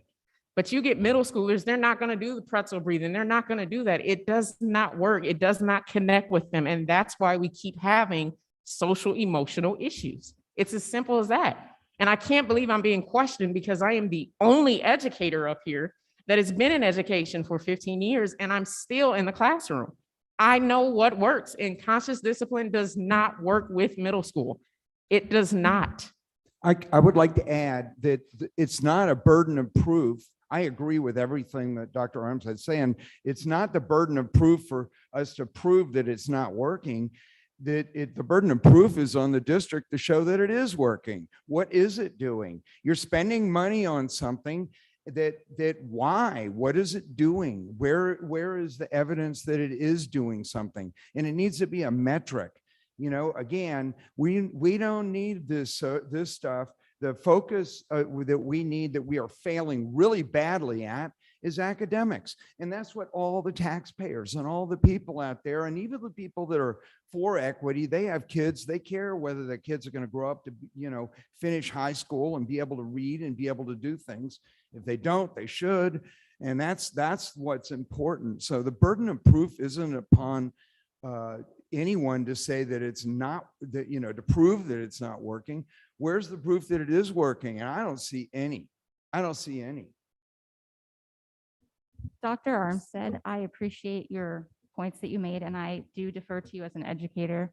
However, I had a student that went to Wigwam 6th, 7th, and 8th grade the entire time, and I can tell you it's not in a rough neighborhood, and kids are succeeding there, and they are finding ways to make conscious discipline work at a middle school level. Yes, it has to be adjusted. It doesn't work the same as it does at the elementary school, but it is working for kids there. And I am not one who thinks that one size fits all. I'm not. You have to have many tools in your box to reach our kids. And I think conscious discipline is one tool, and I totally think we should look at other tools as well. But to say that Thomas Heck is in a bad part of town or Wigwam Creek is not doing well because they're Title I schools, I think is a very unfair judgment of those schools. I'll just say this and I'll leave it alone. When I say that it's not working, if 60% of our district are children of color, when I say it's not working with those children of color. They cannot relate to it. I will be completely transparent. If I go to a room full of Black and Hispanic children and I talk with a very high-pitched voice, I'm smiling all the time, nothing is wrong, everything's beautiful, let's breathe, let's relax. It's actually disrespectful in a household of people of color. And that's something that this district doesn't understand. It's demeaning to those students.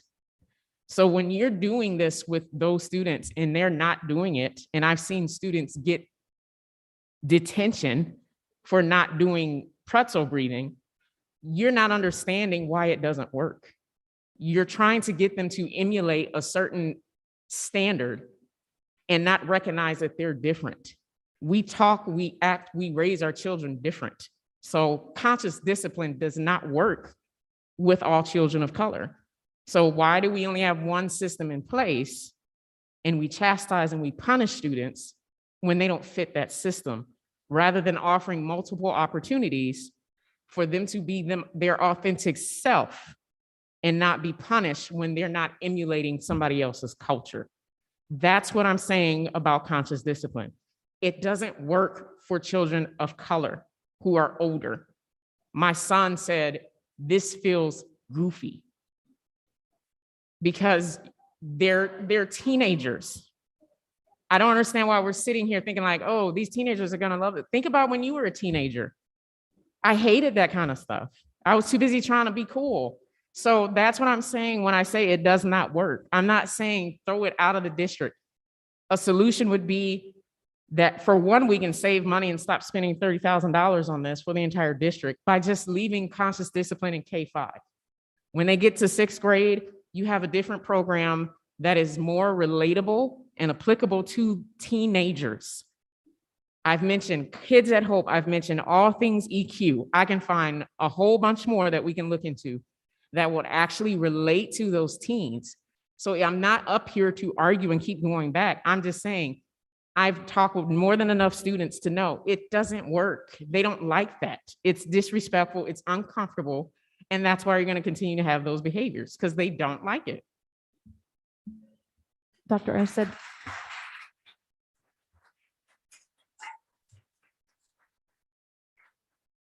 I also appreciate your honesty, and though it feels a little brutal, but I think uncomfortable conversations are a lot of what this district needs to continue having. And what I would suggest at this point, because this is definitely gotten off topic, is to revisit this at our next study session and talk about options, put together what those options would look like, and really have a deep dive conversation into what the issues are, what we're trying to address, and a way that we can accomplish that. Because we're not agendized to do that tonight, but I definitely want to continue this conversation. I'd like to just say one thing also, that I agree with Kim. Obviously, these are conversations that need to be had. I will say that I think the support, at least from here, from my perspective, having kids gone through the district, but also just hearing and seeing and all of the everything that we've seen in the last 6 years. I've never once heard that. I've never once heard those words. And it's not because I'm not listening, it's just because no one said that out loud. So when I sit here and I support and I defend and I say that it is working, it's because I've seen information to say that's true to me. that is not the same truth that you're telling me right now. So while I am not in favor of throwing everything out, like you just said, not doing, but this is the exact premise of the equity statement that we're going to talk about. This is exactly why it's important, is because there's not a one size fits all solution for everybody. And if in fact conscious discipline is not working how you've suggested and how you've laid it out, then 150% do we need to sit and think and talk about that? Absolutely. These are conversations that have not been had before, at least not at this level that I'm aware of. So I think we have sort of gotten off of, on conscious discipline, but off of the topic of this spending report here. I would concur and actually have already asked some of the staff to put together a presentation on conscious discipline and a really thorough discussion for later, whether it's our next study session or we'll have to work out that timing of what it looks like. But I do think that's important. And I just wanted to make clear that that is not something that we have talked about or been made aware of or heard from parents or students or anybody that I haven't. So my ears are open, my eyes are open. I'm willing to sit and listen and try to make it better for all students. That's why we're here. But I wanted to circle us back to item 6J, which is the supplementary contracts. We've had discussion. I will entertain additional discussion or a motion on this topic. I move to approve item 6J as presented. I second.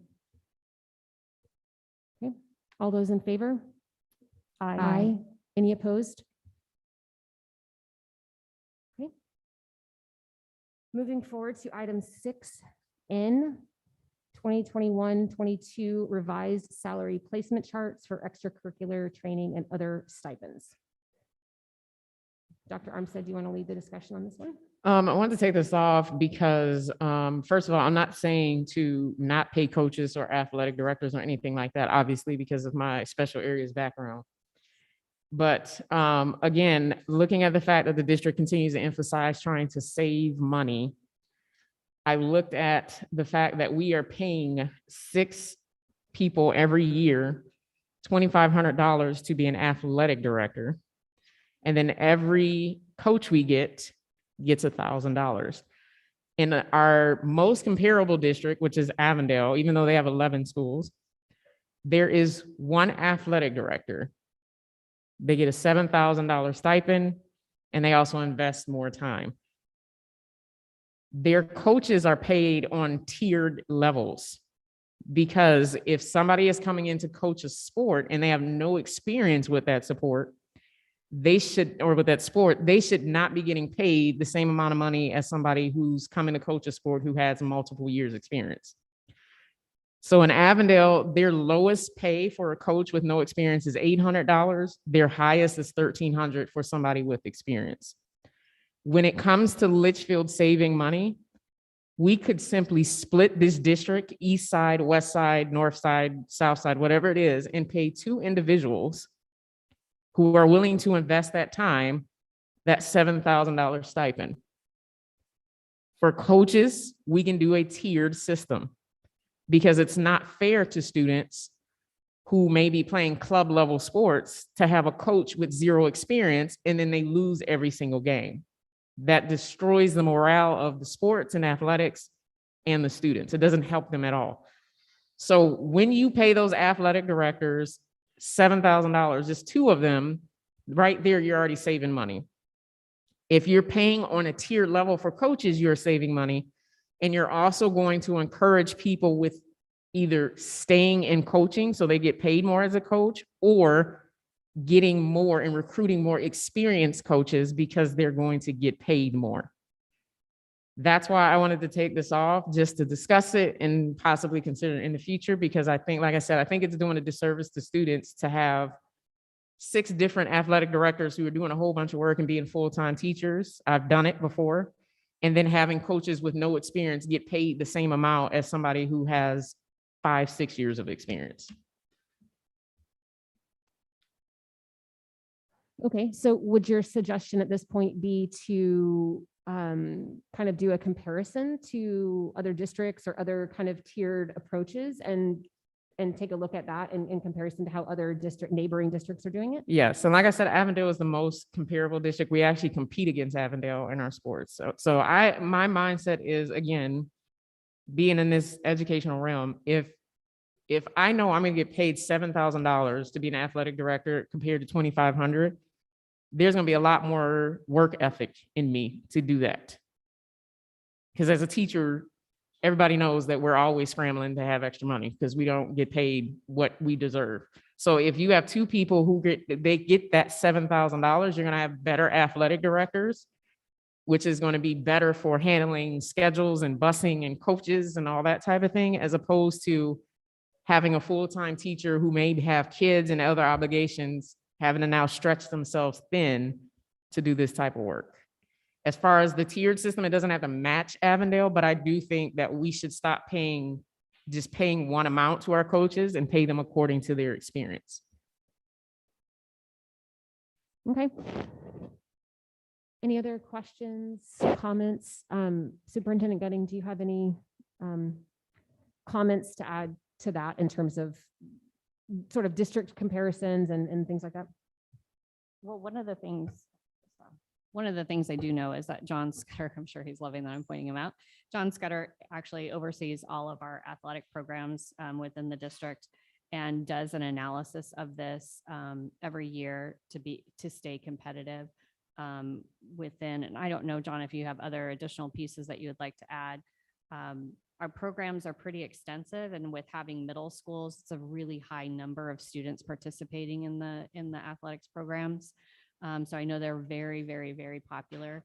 So it's a lot of juggling and a lot of management. And so I know that's something that they had looked at over the time frame, because we did see that a lot of not only coaches, but also people wanting to be the athletic director. They knew that in other neighboring districts, they could be paid more or have a different opportunity. I don't know if there's anything more, Don, to add, or Wendy. I know Wendy has helped as well in determining the compensation. Oh, I'm sorry.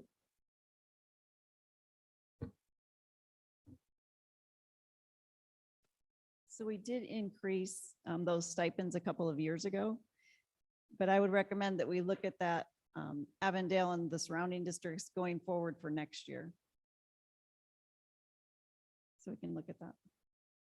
Okay. Thoughts, comments on that approach? Our two options at this point are we can table this, ask the district to go back and do those assessments now and come back and approve this at our next meeting, or we can approve this now and ask the district staff to create the assessments and, you know, surrounding districts for the next school year. If we table this now, is that going to affect, I mean, do we have sports happening this year with kids? Say that last part again. Do If we table have it now, do we have sports happening with our kids right now? I'm not sure how, I mean, that's is a that good- going to be an impact right now? what are the consequences to doing that?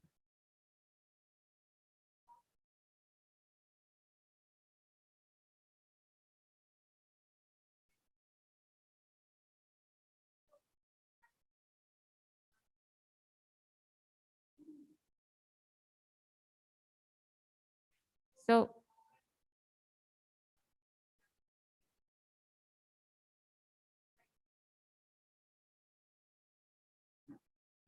When is the stipend paid to coaches?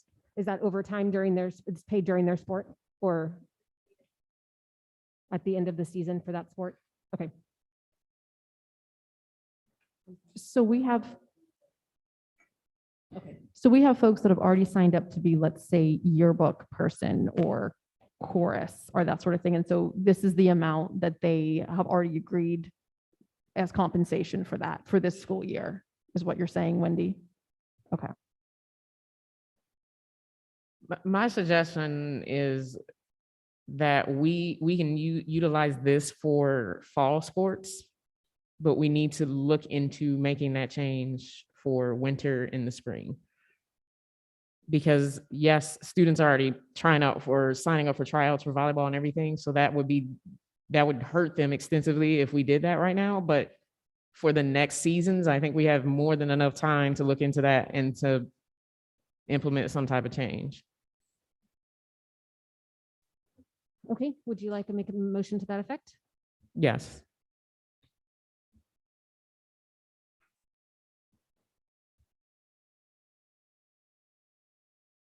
Sorry, I'm new. I don't know. I'd like to make a motion to continue as is for fall sports, but to reconsider and make some changes going forward in athletics. Thank you. That was great.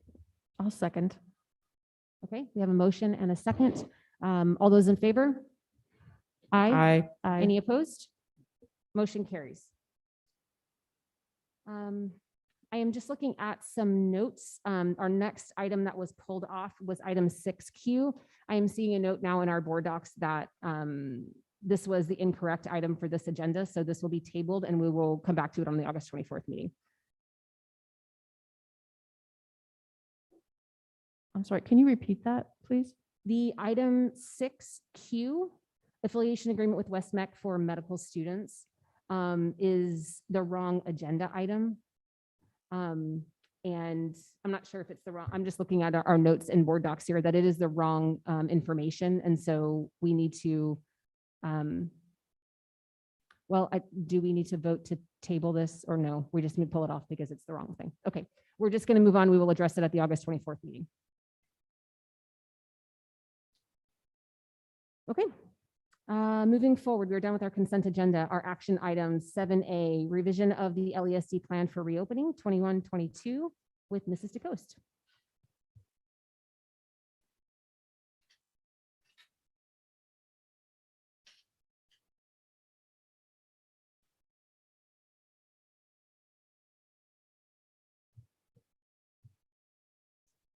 You have, good evening, Madam President and members of the board. You have the plan for reopening with some minor edits in front of you. So I wanted to review those and then see if you had other questions or concerns.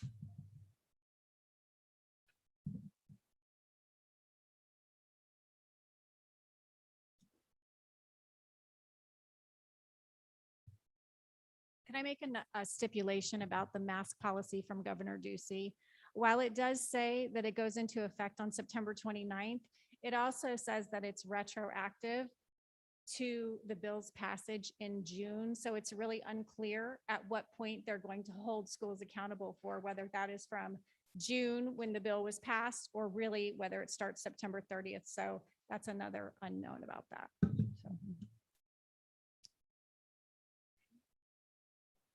And this is something we're constantly updating. I have updates ready for tomorrow that came late this afternoon because as you know, it's ever changing. So we appreciate you approving Superintendent Gunning to make some changes and then us sending those to you in a Friday update. I think my only concern, it's already in the notes, is in regards to teachers who may not quarantine if they are exposed, and how that's putting students at risk. You could have a possibly positive educator in the classroom with students. So what is the district doing to hold the adults accountable so that we don't end up with a situation where you have a very passionate educator that doesn't want to go stay at home, now possibly infecting a classroom with 35 students? Well, when they're considered essential workers and they do come in close contact with a COVID positive person, they're only allowed to stay at school at work if they are asymptomatic. So if they have any symptoms, they go home. And also we encourage them to wear your mask and stay 6 feet apart and be careful for that 14-day period that you have had the exposure. And so we're asking teachers, to limit the small groups, to keep your distance from your students, but still have warm, loving environments for kids, but try to limit as much close contact between kids and between staff and adults. So, and we also ask principals to order more masks from the COVID warehouse and to have masks available in every classroom so that students can use those if they want to. or if they need one. Is there an accountability measure though for those teachers? So obviously certain individuals will know that they came into contact with somebody and there's a possibility they could be positive. What's the expectation to hold them accountable? Because again, 34, 35 students, even if you try to space yourself, that's still almost close to impossible. With anyone who comes in close contact outside of school, we ask for voluntary reporting. The same with students, the same with staff. When it happens in school, you're always notified if you were close contact, whether you're a student or a staff member. So the changes that we see here, basically the essential worker guidelines that they no longer have to quarantine if they've come in close contact, is that from Healthy Verify or the Department of Health Services, or when did that, I mean, we're changing our guidance, but is it because they changed their guidance, or is it because they're now essential workers and so that was always the guidance for essential workers? Yes, they changed that guidance in March of 2021. And we didn't move to essential workers because we actually moved online. So it was, and plus there was the FMLA emergency leave. And some of our staff members are concerned that if I have to quarantine and I'm asymptomatic, I have, there's no early return at this point, which is in the plan right now to talk to make sure that we are doing that.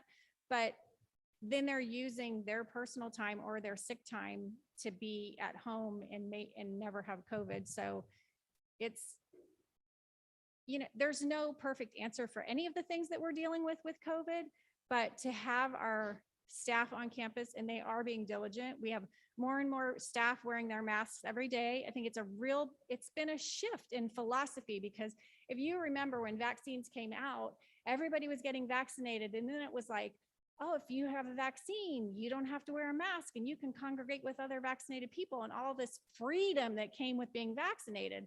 Well, our staff, we had a high percentage. We don't know exactly because we're not really allowed to ask, but we know generally speaking, at least 70%, maybe 80. So then you have to change that philosophy to now you are vaccinated, so you're pretty safe. You're probably not going to get as sick if you get it, but you can really spread it. So you have to protect others. And that's the message that we're telling them. And Superintendent Gunning just reinforced that in an all staff email yesterday. So I know. I will say that I understand there's no answer that's going to solve all of these problems. You can add 60 more pages to this document and that's never going to happen. I think it's very easy to see just based off our comments tonight, also some of the board members, that, as a whole, I think we're disappointed in the limitations that we have in terms of protecting our staff and our students. However, I will say that I am torn because all along we have followed the guidance of Healthy Verify in the CDC and the Arizona Department of Health Services as closely as we physically and possibly could have. Yes. And so I'm hesitant to go against what they're recommending because I want to stay in line with that. So if you're telling me that these are the recommendations based on their review of this plan, then I'm not sure that us reversing that decision is going to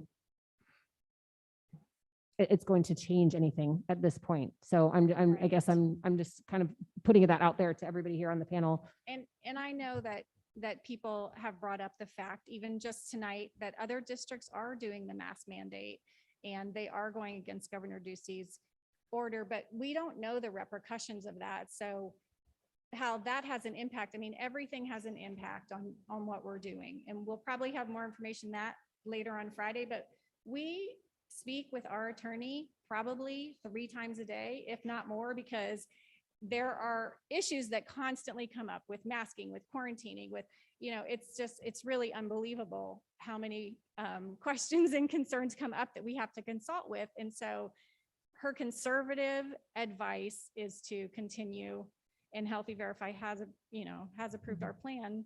So yeah, I understand. I agree with that assessment. Thank you. can I make a comment about the masks? There was a lot of comments today about masks. And first and foremost, I 100% agree that it would be great if we as a district had the ability to make the decision to have masks as a requirement for now while this is happening. And as soon as we as a district have that ability to do that and not have legal consequences and legal fees that we as a district should not be spending, I hope that we will talk about it, and I hope that that changes, because my kids wear masks when they go to school, and I appreciate everyone that wears masks, our staff that chooses to wear masks and be models for our students. Thank you, because that tells our students that it's okay to wear a mask. But I also understand that we're in this weird legal position where the Governor Ducey and the orders that have been signed make it so that we can't do it without breaking the law. And we have to balance that out. And so the best thing we can do, again, is reach out to your legislators, reach out to the governor, and demand that they make these changes to reverse these decisions they've made so that our district can make the decision that they need to make. They need to allow districts to have that local control that they were so proud about in the beginning, but they took away from us as soon as it didn't fit them anymore. So that is what I recommend people in here to do, and know that I fully support these districts that are going out there and willing to spend that money. I understand, and I'm happy that they're doing it, and I can't wait to see how that works out so that we as a district can possibly follow suit. But first, we have to think about what we're doing conservatively with our finances. We can't just go and spend taxpayer dollars to fight this stuff and possibly spend more money than we've got to spend on it. Again, encourage your kids to wear masks. Thank you, teachers and staff who are wearing masks. And that's what we can do right now, and that's what we need to keep doing. And someone tonight brought up our dashboard numbers. And last week, and I know it was the first week of school and people were just coming back, but the spread is in the community. We need adults in the community wearing masks. We need the community behind us, because what we're seeing in the school, last week, 22 cases. We have over 12,000 people when you combine our students and our staff. So if you figure that percentage positivity rate, it is like almost nothing compared to our community spread. So encourage your neighbors, encourage everyone to be more careful. Don't have large gatherings. Like, take a step back, because it's happening in the community. And that's what our Healthy Verify is telling us. That's what Maricopa County Health Department is telling us. So what I would like to suggest is that, to Melissa's point, which I do agree with a lot of what you said, I would like for us to act on this as quickly as possible when we get the leeway. So I would like for us to attempt to put a meeting on our calendar Friday to discuss this further, assuming that Friday we will have answers from the hearing that is happening between Phoenix Union High School District and the current lawsuit that's happening there. If there is no answer by the end of the day, we could cancel that meeting, but I would like us to discuss this as soon as possible, if and when we would no longer be breaking the law under precedent from the hearing on Friday.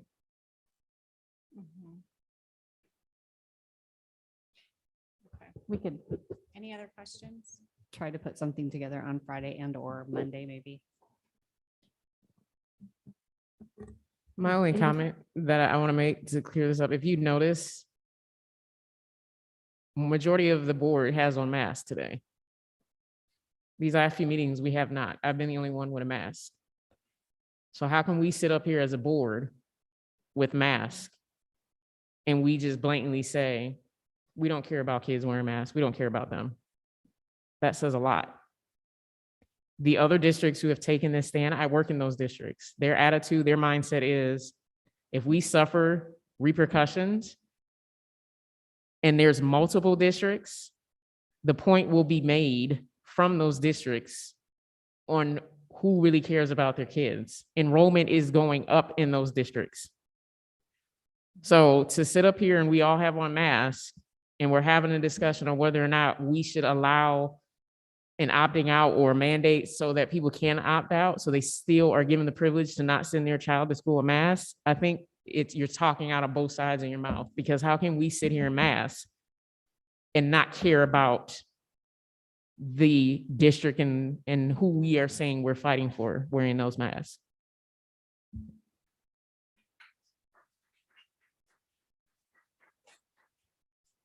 I think in the situation that we're in, our board is being role models, our teachers are being role models. We're doing the best that we can with the hand that we have been dealt. I mean, you're complaining about spending $30,000 on conscious discipline while a lawsuit could cost us hundreds of thousands of dollars. So it's weighing all the options. And like I said, there's no easy answer. I understand that. What I'm saying though is if we are not the only district that is taking this stand, the repercussion is not going to be as drastic as if it was just Litchfield doing this in the entire state. There are multiple districts that are coming together right now to make it known that we care and we're advocating for our students. That's more to me of an importance than to sit back and not want to move either way just because of fear. There's so much fear in decision-making that sometimes going against those things is what creates change. I don't disagree with people who don't want to have their kids to school without a mask. That's your choice. But me personally, I'm not going to send my child without a mask. We should be making some type of decision either way so that the majority can feel comfortable. If you don't send your child to school with a mask, cool, that's fine. But I want most of the students to have a mask because we don't know who has what type of health situation at home. But to sit and just not move because of fear, Litchfield's never going to progress in anything even outside of COVID because we just keep running away from things because we're fearful. Thank you for your opinion.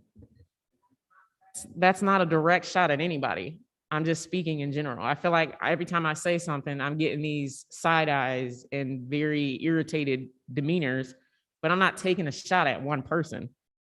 What I'm saying is, why are we just stuck? Like, why do we keep sitting? Like, why can't we just make a decision one way or the other? I feel like, I mean, I don't disagree that I wish that today, if I could, wave my magic wand, I would create a system in which we could decide what's best for our own students.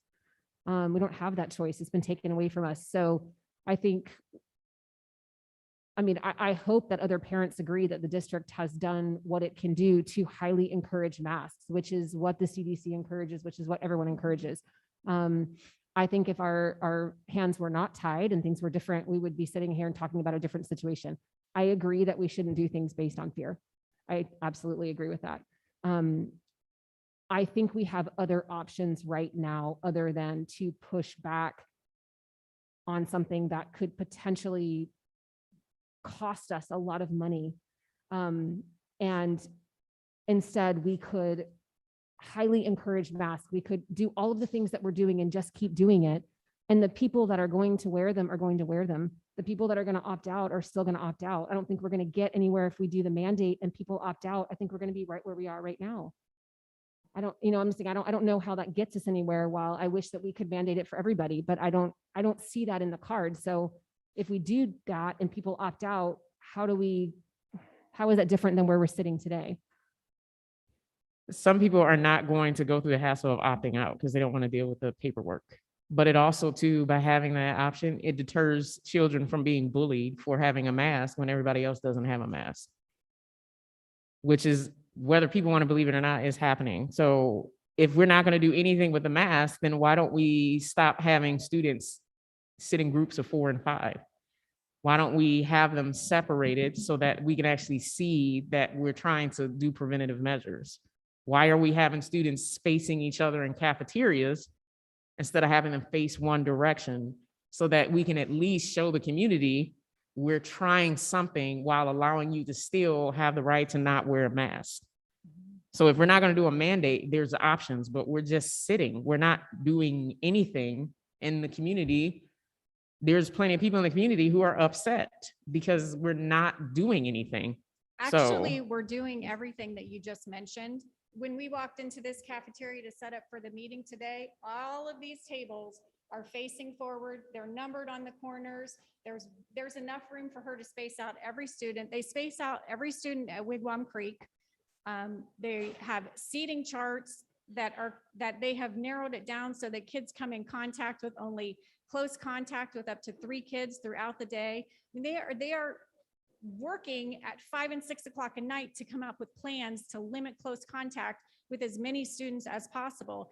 The principals and the teachers are working hard to make sure that physical distancing is there and that every mitigation measure they can take. So if they want to put their kids in a KGIG cooperative learning group, they can space those desks apart so that those kids can be apart. If a parent has a child who wears a mask to school and they want their child to sit in a group with other kids that wear masks, then they ask the teacher and the teacher makes the accommodation if she can. I've seen it happen. I've heard about it. I've talked to parents every day for like a half a day since the 4th day of school. So I know how parents feel. I know how they're frustrated, what their frustrations are with masks, with quarantining. There's no win-win for everyone. Either you quarantine all the kids or you don't quarantine. And what's the point of not quarantining if they get COVID and then they're still sitting in the class and then it really spreads? But when you look at the spread rate in our schools, it's very, very low. And again, I'm not taking a shot at you directly. No, and I don't want to imply that at all. Trust But me, I don't take it personally. I do not take it personally. I don't make this decision on my own. I'm just here answering the questions with all the research and the data and the meetings that we have with our doctor from Healthy Verify and Maricopa County Health Department. It's not personal for me. It is about the kids and it's about the teachers doing the best that they can to keep them separated. And sometimes their class isn't big enough to get kids 6 feet apart, so they're 3 feet apart. But they are doing the best that they can. They're doing everything. They're putting the plexiglass dividers up there. They're encouraging masks. They're hand sanitizing. They're washing their hands. They're getting as much. They're cohorting at recess outside. I just want to make sure that you know that all these things really are happening, and maybe not happening the exact same way at every single school. But Jody, Megan, we've been to every school since the first day of school, and we've watched all of this in action, and they're learning from each other. One principal's universal seating chart. Oh my gosh, how does that work? Here's how you do it. And you can limit contact from 10 kids to 4 kids. And immediately they're like, okay, I got to bring this back to my team and I'm going to do it. I mean, they're working really, really hard to put as many mitigating structures in place as they can to limit contact. And I appreciate that, but I did not know. And I'm sure if I didn't know as a board member, there's a lot of the community that don't know that stuff is going on. So maybe the problem or the issue is the communication. Can we please communicate that to the community on a higher level so that the community knows that is in place? Because if I didn't know it, other than coming from you, there's no way I would have found out. Thank you. We'll be sure to do that. And that is exactly what parents say when I talk to them on the phone for 20, 30 minutes, explaining everything, because you hear bits and pieces, you watch the news, you have your own personal feelings about keeping your own child safe, because my God, who doesn't want to send their kid to school and not even have to worry about them getting COVID or even coming in contact with anyone that has COVID? So, but it's not just COVID, Dr. Armstead, it's what you brought up earlier about calling out several of our schools for their culture and the way that people perceive them. It's getting out there and finding it or asking them before you say something. I mean, it is crushing. I can tell you right now, you crushed 3 schools tonight in the conversation when you were talking about those schools. That hurts their culture more than it helps anything, because those people are working so hard and they're doing the best that they can every single day. And they're trying to help kids and they're working with kids and they're being supportive and they're trying everything that they can. But when they sit up and they hear a board member talk negatively about their school in a public setting, that's a recorded thing, it's crushing. I want to clarify, because obviously what I said was not what everybody heard. I did not knock down our Title I schools. What I said was, I heard from somebody in the district that's how they label those schools. So I don't know where that came from. To all those, the Title I schools, the 3 schools you mentioned, I did not say anything negative. Whatever I said was perceived differently. What I said is that's what I heard from somebody in this district when they talked to me about those schools. And I know that it's false. That I actually, in fact, want to build up those schools more, one of those being White Tank Learning Center. So if anybody heard anything other than that, that is not what I said. So I will absolutely not tolerate someone saying that I'm crushing schools and making principals feel anything opposite than amazing. That is not what I said. So I want to clarify that. Thank you for clarifying, because we did have a principal leave this room crying because what you're saying about their And that again is why we're having this discussion of equity, because what I said was perceived as something different. Look at the reaction. And now who knows what will happen. This is what equity is. Understanding, questioning, getting clarification rather than going with what you thought you heard. Okay, I'd like to Okay. realign our conversation. I I need- apologize. We need to get back to the agenda Yeah, item. I I'm was- so sorry. No, that's okay. I was just, I'm gonna we need to sit down. realign our conversation to making a motion on our reopening plan. So I think we need to wrap up the discussion and make a motion. I think there's been one request from Mrs. Moran about putting together some type of meeting or something, either Friday, Monday. We will have the staff look into options for that. Once we hear more of the legal proceedings for mask mandates and other things come to fruition this week. So I would like to make a motion to approve the revisions for the LESD plan for reopening 2021-22 as it stands now, knowing that there will be additional changes coming from Superintendent Gunning.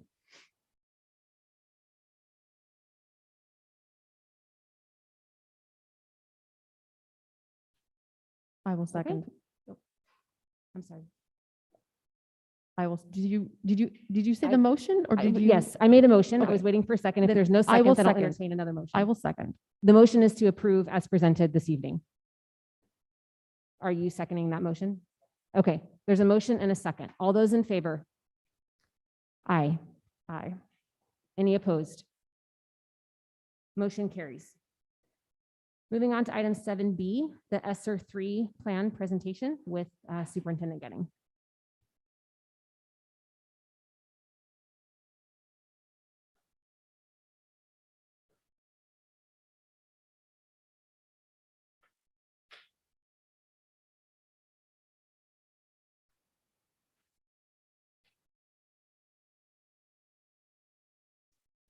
Madam President, members of the governing board, we would like to present to you our proposal for utilizing ESSER 3 funds. So tonight you will have, I will be a part of the presentation, Mrs. DeCoste, Mrs. Duplain, Mr. Owen, and Miss Wendy Qualls.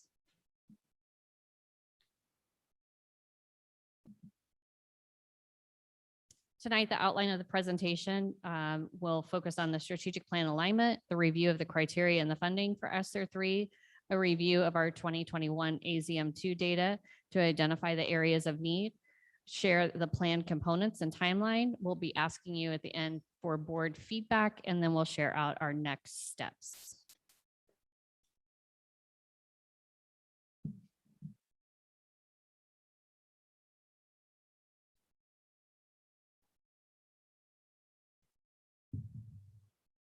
So over the last couple of years, the federal government has approved several different acts to provide funding for school districts related to COVID.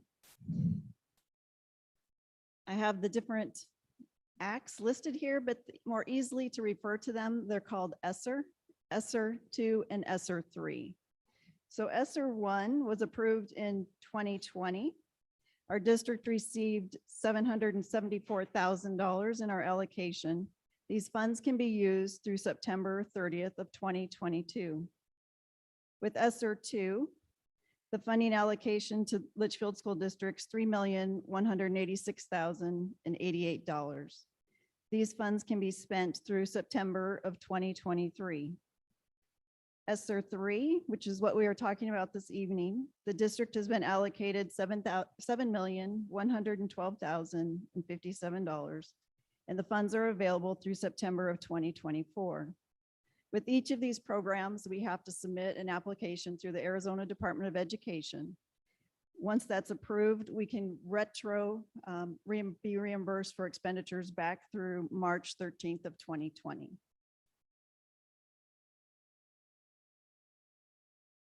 So we look at the original ESSER grant. I anticipate we'll have it spent by September of 21, even though we could have spent that over the next year. We'll be spending that by the end of September 21. We paid stipends for summer planning for last summer for COVID to come in with our school reopening plan, all the different plans at the schools. We are mandated to have a safe place for our students. Community education provided those services for us, so we reimbursed community education for those expenditures. We purchased instructional supplies such as Nearpod, No Red Ink, and Screencastify to help us with our distance learning. We also bought some equipment with hotspots or computers with hotspots for our students that needed internet access. We provided professional development on our new programs. We paid a company to come in and disinfect and spray our classrooms and our facilities each evening. And we also purchased disinfecting supplies for our staff to have on hand to disinfect throughout the day. PPE, we provided masks, isolation gowns, face shields. We also bought some air scrubbers to help remove any virus or contaminations in the air. SR2 funds, again, we can use these funds back to March 13 of 2020 through September 2023. In the current year, we'll be using the funds to retain positions and also to increase our intervention programs. The board approved in late June a $500 retention stipend for staff that are returning from the end of last year into this year through the end of December. And this will be $500 for each employee. However, it will be prorated for those that work less than 8 hours a day. Also, to reimburse the district for personal safety barriers for students and for staff. And then also, now that we are back into masks and needing masks available for students, be purchasing additional masks.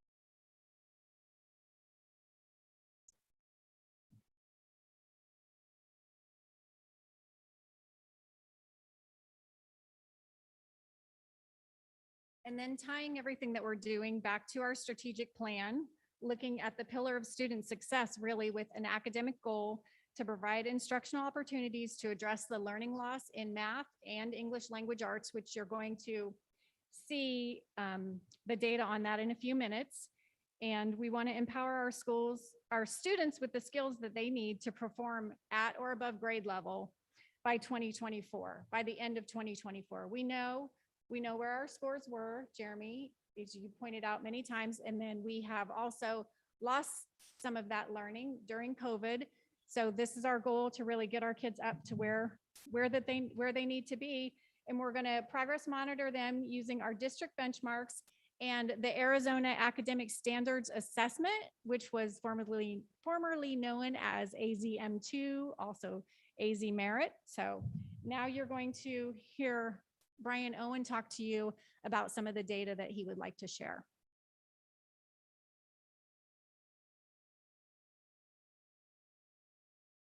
Thank you, Gina. Madam President, members of the board, Madam Superintendent. The first piece of data that we looked at was general statewide proficiency data. Oh, I hit it. Nice. Thanks, Stevie. The first thing we can see here is that, and we're going to see this, a very similar trend with the district data when we look at it, but this is a 3-year trend, state proficiency by grade in ELA and mathematics. Goes back to spring 2018, and then of course ends here, the last data point post-COVID. You can see 3rd grade saw the largest overall decrease in proficiency statewide. Is about a 13 percentage point decrease on average. You can also see here that the gaps in math, or the decreases in math, are significantly higher than the decreases in ELA. And we will see that same trend on the district level. My apologies for that. The next piece of data we looked at to help guide further analyses to look for areas of high need for these funds was a comparison of our proficiency to the state proficiency. So you can see here in red, LESD is represented, state is represented in blue. In all but one grade level, Litchfield has higher proficiency rates than the state. But what we can see here, and this was one of our major takeaways, is that the gaps between Litchfield and the state are significantly higher than the overall gaps in math. That is what caused us to first focus on math at a high level to start doing further analyses. And then finally, I wanted to see the district's 3-year trend to see where the largest decreases were. And you can see there is a decrease, some less than others in each grade in ELA and math. 3rd grade, just like we saw in the state trend, saw the largest overall decrease. But you can also see here, math saw the largest decreases. And we'll see on the next slide, but we saw an average of 9 percentage point decrease in ELA overall, grades 3 through 8, and an average of 21% decrease in math.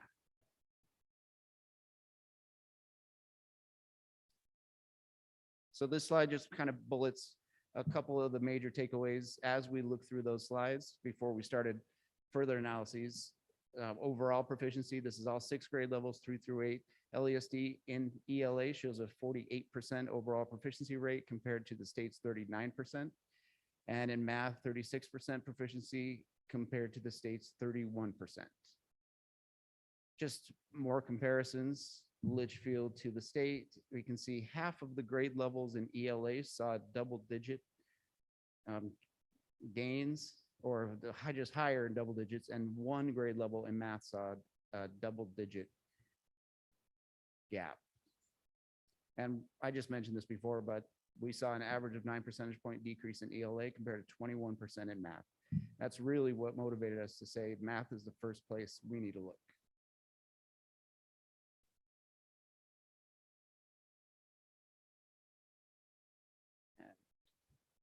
After that, I will turn it over to Megan.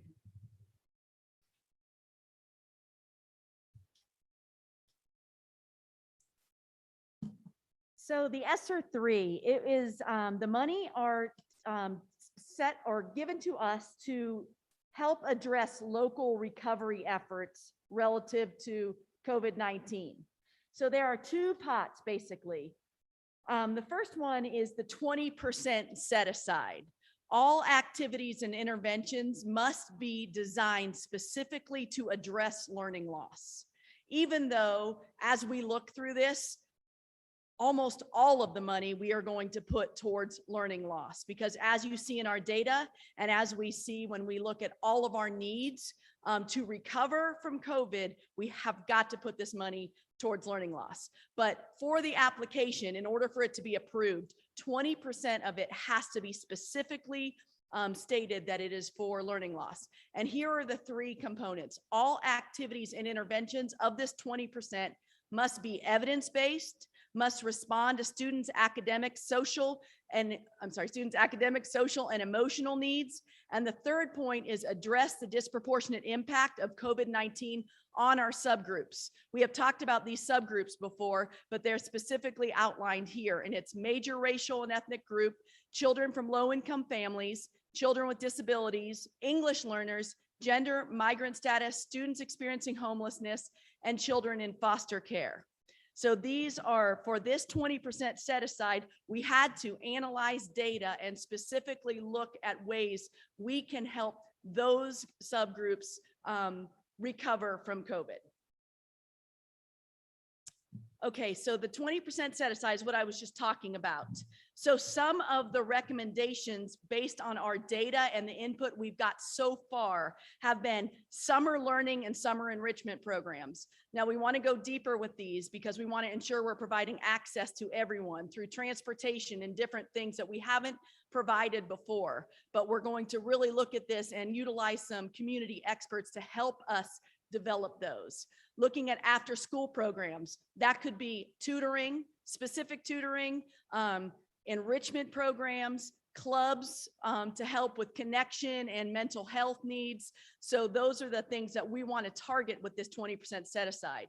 And then we really looked at our intervention programs that we might need for our children with special needs, English language learners, and students from low-income families. What is our data showing, and what is the evidence-based programming that we could utilize to close the gap and get our children what they need? Parent involvement. We know that, as we said today, I heard people talking about getting parents involved in early literacy and how to support and getting them resources. So we want to look and involve, once again, community resources in seeing what is available for our parent involvement and doing it differently this time to make sure that there's no barriers up for people who speak a different language, who do not have transportation. Where are we providing this parent involvement support? So we want to really get creative in thinking about that. Additional staffing for areas of need. In our data, we see that math is a huge need. So we're looking at, do we need to look at math instructional coaches, math aides, different supports and staffing in that area? And are there different areas that we need also? Are there grade levels? And that's what we're analyzing the data really specifically now to see. And using some of our directors in these areas, really look at where are the children that you are advocates for struggling the most, and where do we need staffing? And then technology is another idea that we were considering to use some of this 20% set aside to make sure that that is not a barrier for learning for any of our children, especially our children in the subgroups that were mentioned in the slide before. The next one is our 80%. Still, this is addressing learning loss. Almost all of our monies, like I said, or all of them possibly, will be targeted specifically for recovery efforts of our learning loss. We need more professional development for staff in math, English and language arts, professional learning communities, and social emotional learning. One thing specifically stated in this ESSER is that you have to say in the application how you will address academic and social emotional learning. And that is in every section, you have to address both of those. Additional staffing in areas of support, which I talked about those, tutoring and after school clubs, math programs, K-8. What we are looking at is that we want to really look and see what math programs are out there, evidence-based on the ESSA list. I know that's kind of confusing, but there's an ESSA approved evidence-based curriculums and programming that we could look at to see what math programs are other districts doing. What are we, what can we bring into ours to increase our achievement in math? Because it is evident that we need to do that. And then that would be our tier 1 for all kids. But then we need to look at intervention programs and supports for math, ELA, social emotional learning, K-8. So looking at what intervention programs do we need to specifically layer on that we haven't had before for these areas, because we need to do more, and we need to do it more intentionally to addressing these severe gaps that we're seeing right now. Technology again, parent involvement again, facilities, and summer learning opportunities. These are also some of the categories of things that we found based on our data that we really need to intentionally address in the spirit of what Sr3 is and should be, and then obviously for our specific data, what we need to do. What it cannot be used for. So this is the ESSER, ESSER2, ESSER3 that Wendy was talking about. It cannot be used for bonuses, merit pay, or similar expenditures unless related to disruptions or closures resulting from COVID. Subsidizing or offsetting executive salaries and benefits of individuals who are not employees of the district. That's not relevant to us, but I think we are thinking that might mean some of the charters for that, and expenditures related to state or local teacher unions or associations. So these are the things that cannot be used for, and the whole spirit of ESSER is to address recovery and loss, especially learning loss for our children. And I'm going to turn it over to Superintendent Gunning.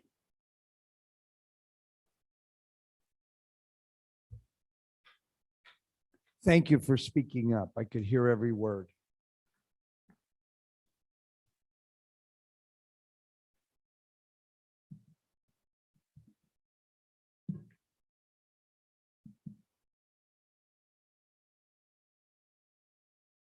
Okay, now let's consider the timeline for completion and implementation. So tonight we will take the governing board's feedback in regards to the plan. We will revise this plan to then get it out for stakeholder feedback, sending it out by August 12th for feedback. And then we'll close that feedback by 5 p.m. on August 17th. The submission of the final plan is due August 23rd to the Arizona Department of Education, and then we will begin implementation as soon as possible. Some other, I think, interesting facts and data, just so that you have as we're talking through this, is we know that we're going to have approximately 1,300 students who are new to our district that we do not have data on. So our fall benchmark data will be critical as we approach those students. It is a revisable plan, so as situations and things change, we can always come back to you to provide some revisions. In relation to AZM2 data that Brian shared, one of the things that we found kind of interesting was that we complied with a 95% tested. That's a requirement to test 95% of your students or above. The state average was 74%. So it'll be interesting to see kind of how that data shakes out over time.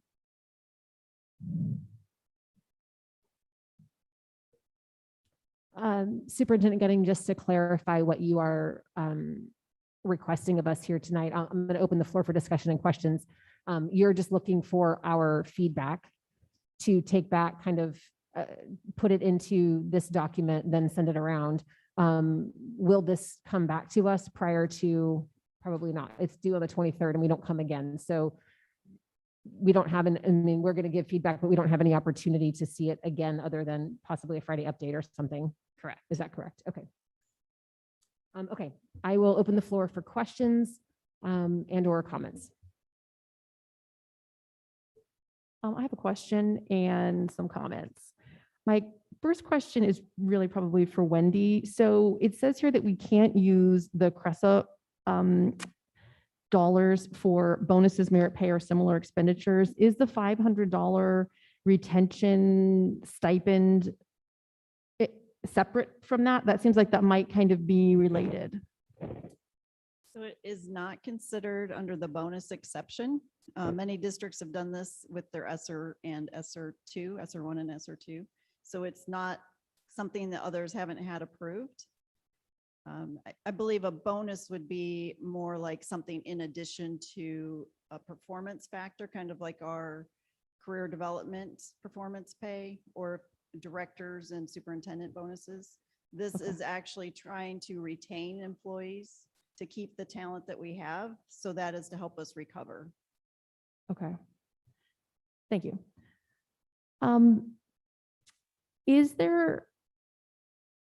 Do we have to break this application out into a 2080 bucket, or is that just what the initial kind of guideline says? Can we put everything in one bucket, or tell me more about that process, Wendy, or whoever knows what that process might be? I'll have Megan comment because I know Okay. she's looked through the application. Yes. So I think I understand your question. I'm going to try to answer it and then you tell me if I didn't. So the application is very specific. So if you have, let's say, a math intervention program and if you buy a math curriculum that has a tier 1 and then intervention programs, you would then put the 20%, the intervention program in the 20% if you are addressing any of those subgroups, if that's the main data that you use to make that decision, and then the rest in the 80%. But it's very specific in the application that you have to do that. And the application adds up the numbers for you. And so you know exactly how much money you have to spend within that 20% to specifically address. Doesn't say you can just spend 20%, but you have to spend at least 20% on those subgroups that were stated. Okay, that answers my question. So I first want to start by saying I am a huge fan of stating the academic goal in this process, that we do have the expectation that all of our students will be performing at or above state average or proficiency by May of 2024. I think we're going to need to set aside more than 20% to accomplish that, which is what has been said here tonight as well. I would like to actually see 100% of this going toward learning loss. I would not like to see this money going toward facilities. I believe we have other buckets that we can use, and we have used, and we do budget every year for facilities maintenance. I would like us to use this opportunity for the $7 million to put our money where our mouth is and actually allocate all of this to student success. So that is the application that I would like to see. I'm not sure what all the other board members' thoughts are on that. I 100% agree with Kim. I Board would like Member us to Moran. spend all this money to help get our kids up to where they need to be and to, yeah, I agree with Kim 100%. Is that the same for technology or? I would like to, I mean, I guess since it's revisable, if the technology is something, I mean, we've been not really stockpiling, but we have technology now. I know one-to-one devices are something that is on our horizon that we'd like to get to eventually. That's in our 5-year plan. But if that's not going to help us get to this 2024 goal, then we need to get that from somewhere else. We can always go out for a bond in a year or two, include technology in that.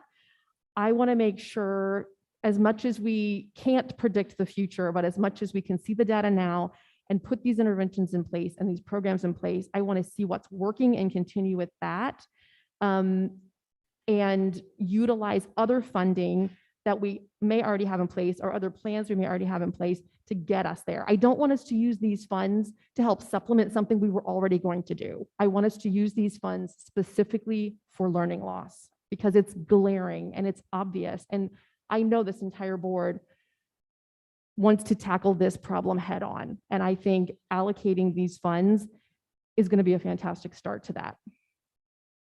Great feedback. I want to just piggyback onto that comment and then you can reply to it.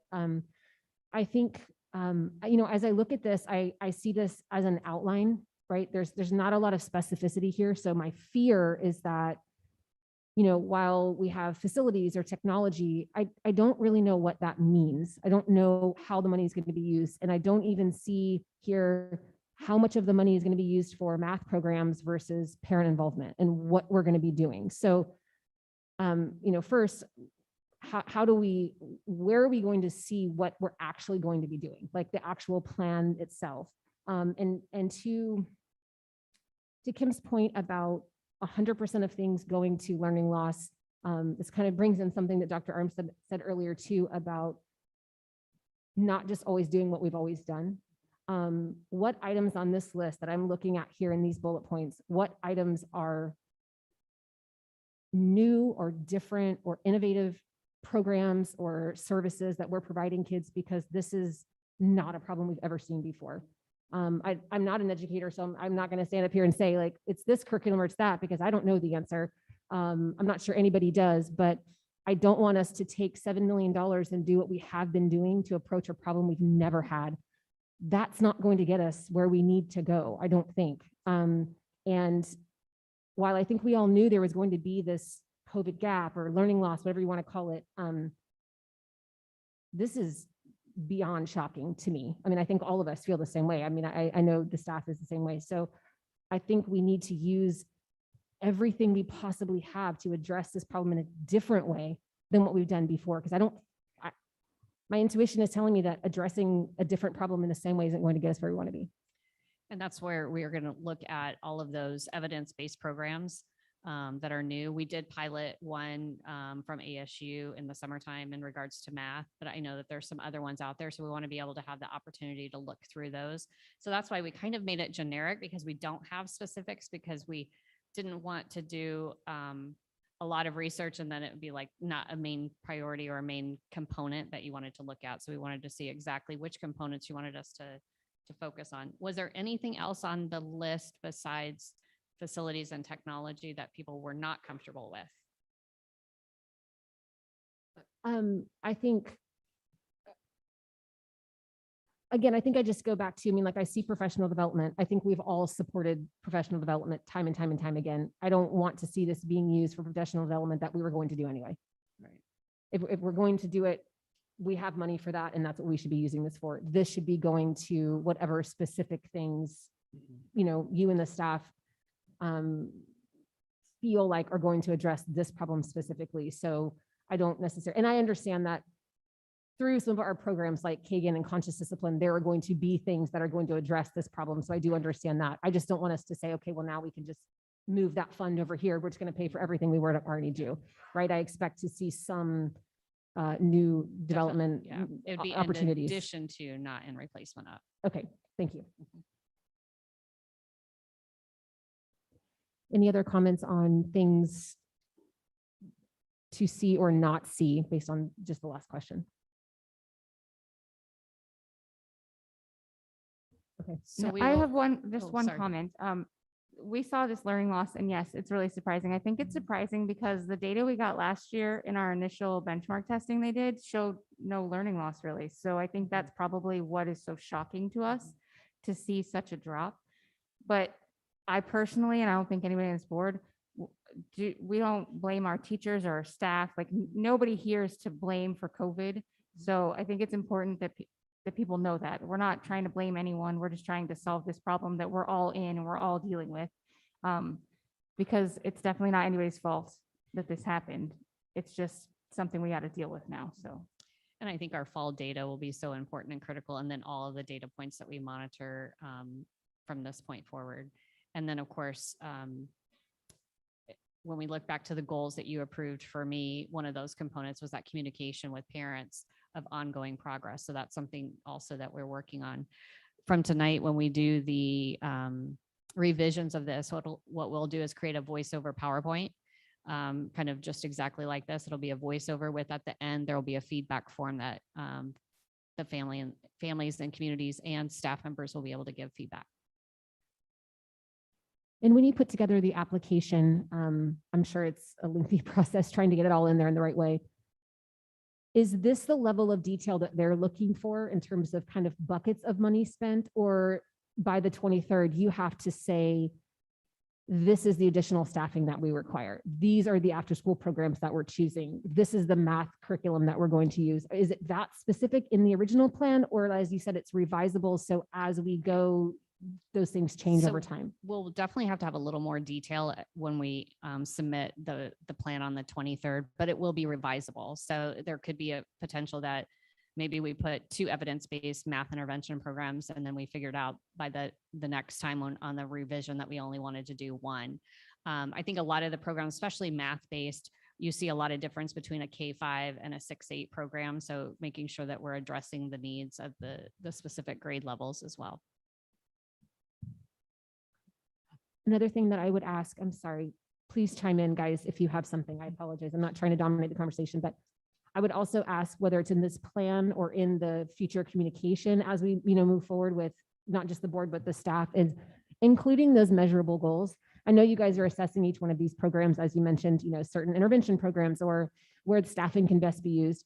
I think allowing us to see how you're measuring each of those is important so that we can, the next time that you show us benchmark data, which I think probably will be fall later on, we'll be able to see not only, which problems you're addressing, but by the next assessment, by the next time we're looking at it, because I'm assuming that this year we're going to be doing a lot of that data review, right, internally and up here, that we'll be able to have some really good milestones, benchmarks to say, yes, these things are working and here's how we're revising it or whatever. So I would just like to see kind of that progress monitoring as we go. One other request, I'm sorry, I'm just looking at my notes here. I would like to see our data. I know we've seen this in the past where we always do it against the state because that's the easiest thing to do and probably the most appropriate.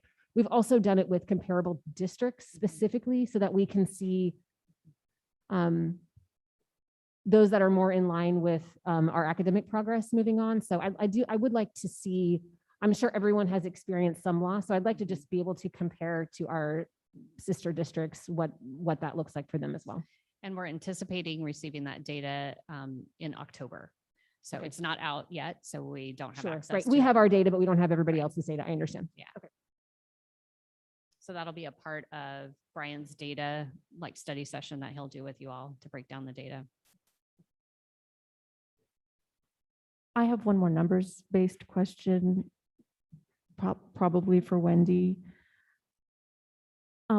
Wendy, on the SR2 funds, we got a little over, or we're getting a little over $3 million. How much of that has already been spent or earmarked, and how much of that is remaining? Approximately. She does not like approximate.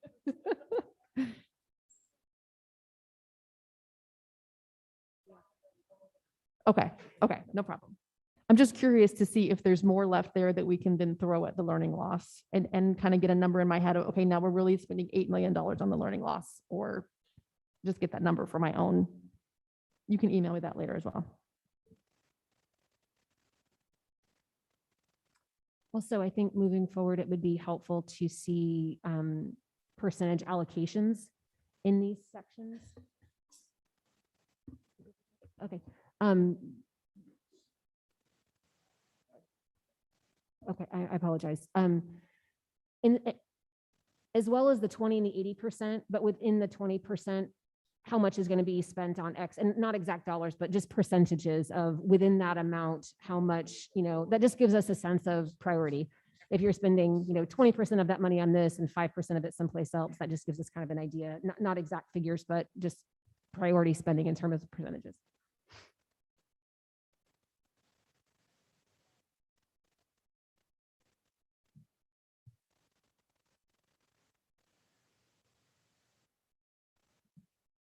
Okay, just, are there any other questions, comments, or feedback that we want to give to the staff to make before this is distributed elsewhere? I just got to say something. I can't hear a word, a single word. You got the new console. I've spent 3 hours preparing cameras, whatever, to get them here. After all of that, I forgot my little speakers here, but it wouldn't make any difference anyway, because I'm not even getting a feed. I have a mixer here. These microphones are coming on it. That microphone is not. I'm sitting here, whatever. This is Mickey Mouse. This is just Mickey Mouse. I mean, I just want to get up. That is and irrelevant leave. to this It's pointless. conversation. I've been talking about it from the beginning. We are before all I even here and started. can hear each other. I'm not sure what relevance that has to the conduct of this meeting. You can't hear me right now, Jeremy? I haven't been able to hear almost the entire meeting. I really don't know. I didn't even vote because I can't hear. I've had my little speakers, because all there is echo going on here, and you guys with your masks. Okay, my rant is over. All right. You asked if I had a comment. I have a comment. Is it on the agenda? Well, it kind of is. Yes. Do you have any comments about the ESSER funds? No? I'm sorry. I can't hear what you're saying. Take off your mask. We're 55 feet away from everybody up here, sitting here wearing our masks because we're trying You to have your virtue choice not to signal. wear a mask. I have my choice to wear a mask. I just I'm can't asking hear if you you. have a question. Do you have a question on the presentation? No, I don't, because Okay. I really don't. I really didn't hear very much. So I Okay. don't. I'd have nothing Thank to you. do. I didn't even vote on the last 4 or 5 things. Okay. Any other feedback before we move on? I have a point of order question for Superintendent Gunning. Here on our agenda, it says that we need to motion. Are we approving the feedback that we're giving, or So you would approve the plan with the feedback additional provided. feedback? Okay, I So- just want to make sure that that's Yeah, incorporated if we Yeah. move to approve that. So- Okay, with the removal of technology and facilities. You could be that specific if you'd like. okay.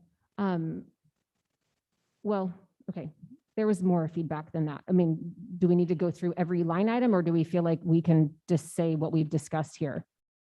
I think you could either just say what you discussed or, Okay, all right, I just want to make sure it's going to Yeah. encompass all of the conversation. Okay.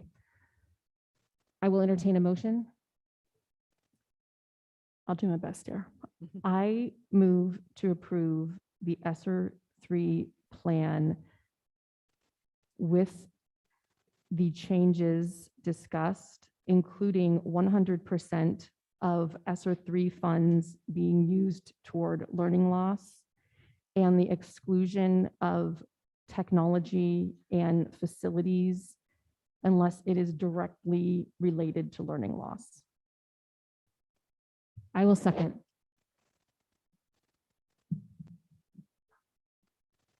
Sorry, my apologies. There's a motion and a second. All those in favor? Aye. Aye. Any opposed? Motion carries. Moving on to item 7C, the governing board to discuss and may consider action to approve the Arizona School Board Association draft political agenda and direct our delegate to represent that determined position. Just a quick background on this. If you will remember, I believe it was in our May meeting, we discussed adding our 5 priorities to the political agenda of the American School Board Association, Arizona School Board Association. We have done that, and what they decided to do, as you can see here in the board docs, is because so many of them were the same as the previous year, they've just revised that draft political agenda. So we're not revising our priorities to them. We're basically looking at this and giving our board's approval that we are accepting of their changes in their final political agenda. So I'll entertain any questions or discussion. I will say that I recommend that we would approve this as is. They have gone through a painstaking process of collecting all of this data from districts all over the state. So it's representative of rural and urban and suburban districts. It's representative of Title I schools. It's representative of schools on the reservation and other places. So I am personally in favor of approving as is with the changes that are noted here on our document.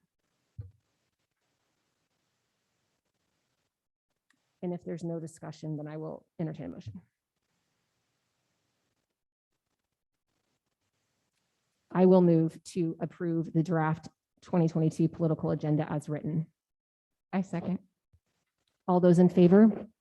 Aye. Aye. Any opposed? Motion carries. Madam President, Yes. can we have a 2-minute break? A 2-minute break? Yes. Great. We'll adjourn for 2 minutes and we'll be back.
is. Number 5, I don't know what it is. Number 6, I don't know what it is.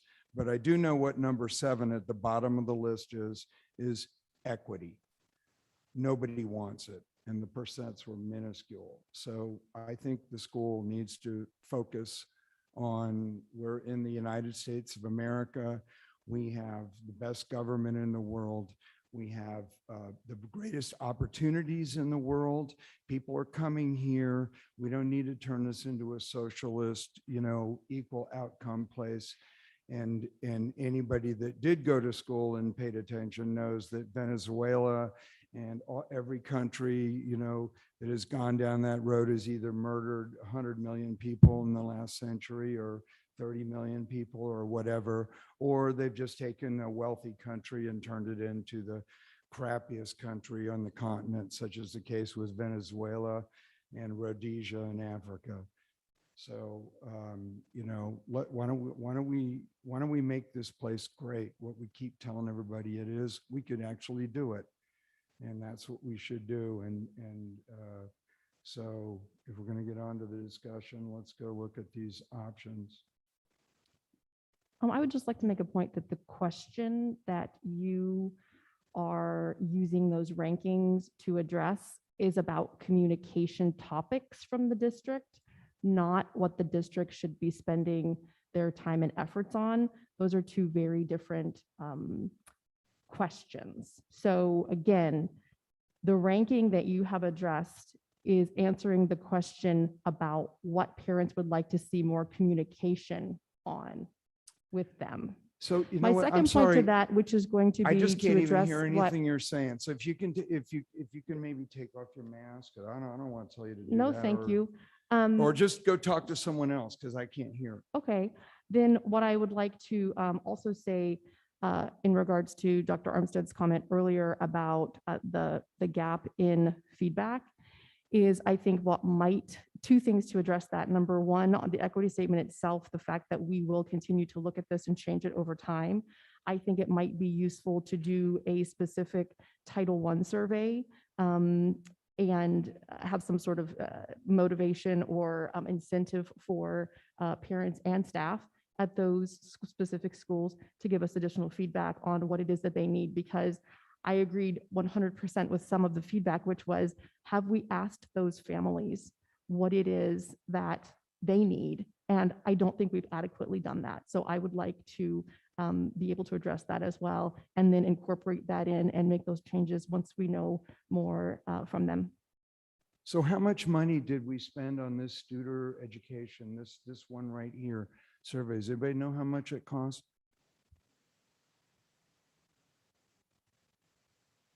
Approximately $5,000. Okay.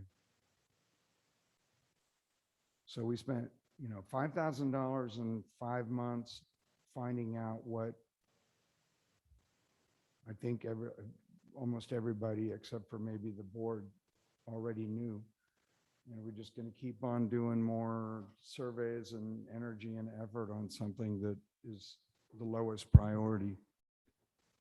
Because we value the feedback and we want to make changes for these families that are going to impact learning and achievement, specifically in the populations that have been most affected by this. So yes, we are going to continue asking questions and getting feedback. And if surveys are one of the ways that we will do that, then that is what we will continue Why don't we do doing. some surveys on how we can increase academics, or how we can increase parental? And by the That way, did you actually read all the goes comments into in this. this survey? That all goes Did into you this, read the Mr. comments, Harnack. that what the people out there that you like to hold up signs and say, not true, that what they actually want and expect out of the school? I mean, this is a no-brainer. It's if you guys are doing great, you could do whatever you want to do, but you're not doing great. It's You're not. we, This- Jeremy. It's we. We. It's not you. You keep saying you, like we are some different entity than you are. It is a we. We are in this together. We are a team of people that are here to help our district We're get not better. a It's team. We're we. not a team of people. You guys have shouted me down at when I brought this up, you guys are shouted me down, so I couldn't even say something. They go back and listen to the unity statement where I was saying, hey, if we could focus on academics, it would be we, but it's not we. It's you versus the rest of us. Who is the rest of us? When you look at this survey, it is clear that our community, that our staff, that our parents are divided. Everyone doesn't think one thing. You have to give. It's a pretty binary choice, okay? To anybody that looks at it, it's a pretty much of a binary choice. The majority of this wants, I don't know what is not clear about this survey. Do we need to get out some crayons to explain it? That the community, everybody out here wants good academics for their kids. Yes. They want opportunities for their kids. And all we get in here is equity, this and that, and whatever. And the last meeting, you all voted down, even putting as a goal that we would improve academics. Go back and play it back. That's what you guys voted. It's We you literally versus us, or us versus you. We literally just If you want to delude yourself advocated into to something else, spend you go right ahead and all do of the it. ESSER 3 monies on academics. We literally just voted to do that, Mr. Honak. So when you're talking about the facts, please get the facts straight. That is us putting our money where our Give mouth up on is. your lectures. And you that know. academic goal. I don't need it. You was know what? just You don't set need to talk to tonight. me. You need to explain to them. That goal was just set tonight. We all sat here and approved the goal to have every student at or above grade level by May 2024. That's We wonderful. just said that, That's wonderful. but I don't know what you're complaining about. We're talking about equity. Dump it. Dump it. Okay, let's go look at the changes and let's see what they are. Maybe one of the suggestions is one that we can all get behind, that as Americans we could get behind, that are familiar things that we believe in, or most people believe in this country. Okay, are there any other comments or suggestions on the survey before we move on to the statement options? I only have one comment, and it was that I know this has been a rough night, but I, as a board member, am feeling very frustrated that we did not get this information until yesterday to review and then come here and discuss it tonight. We've talked a lot in the past about how we want to have things with several days in advance so that we can go through it, process it, do what we need to do. And so I think we need to make sure that that is a priority at our meetings, that we are getting, especially something that is so important as this. This is something we have devoted months of time to, and we're finally getting feedback from our families. And we only got the information yesterday. So that's my only comment about the survey data. Well, I agree that Thank I you. agree with that we've spent all this time on it. We've done the survey, and then all of a sudden, bip, bip, you know, we just got some suggestions of what we could do, and you know, I don't know how this is supposed to proceed, but I kind of agree with what you just said. Okay, so if that's all in the surveys, we will move forward with the equity statement revisions, the options that were submitted. You can see them in board docs. We have option A, B, C, and D. So I will open discussion. Just as a quick overview, you all have them as hard copies in front of you also. Does the Option, public know anything about what these options are? Are we going to read them, or what are we doing? no, they're available on board docs. They can see. They're available on board docs so that I everyone can see. understand that for Okay. one day, you know, or half a day or whatever. We did not provide copies for everyone in the audience. No, we did not. Option B and option D are similar to our current equity statement with specific revisions. Option A is a similar choice in the same outline as our current equity statement with different wording and a few different sections added in. And option C is a completely new statement for a review tonight. So I will open up discussion for the floor or a motion.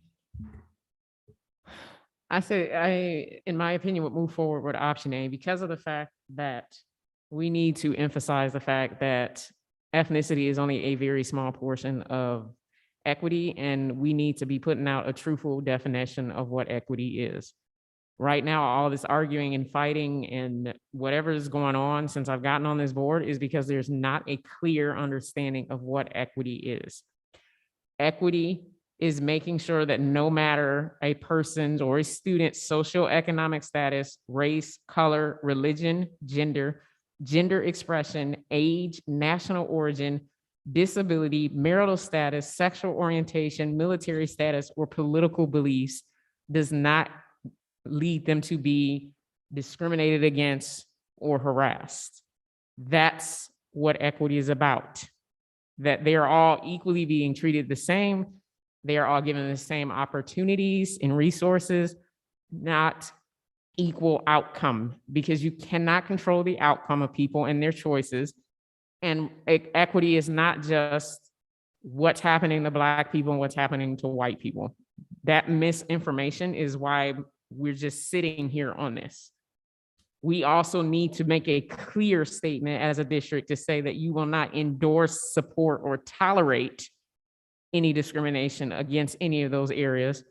And you won't even allow vendors or people to use our facilities if they promote that type of thing.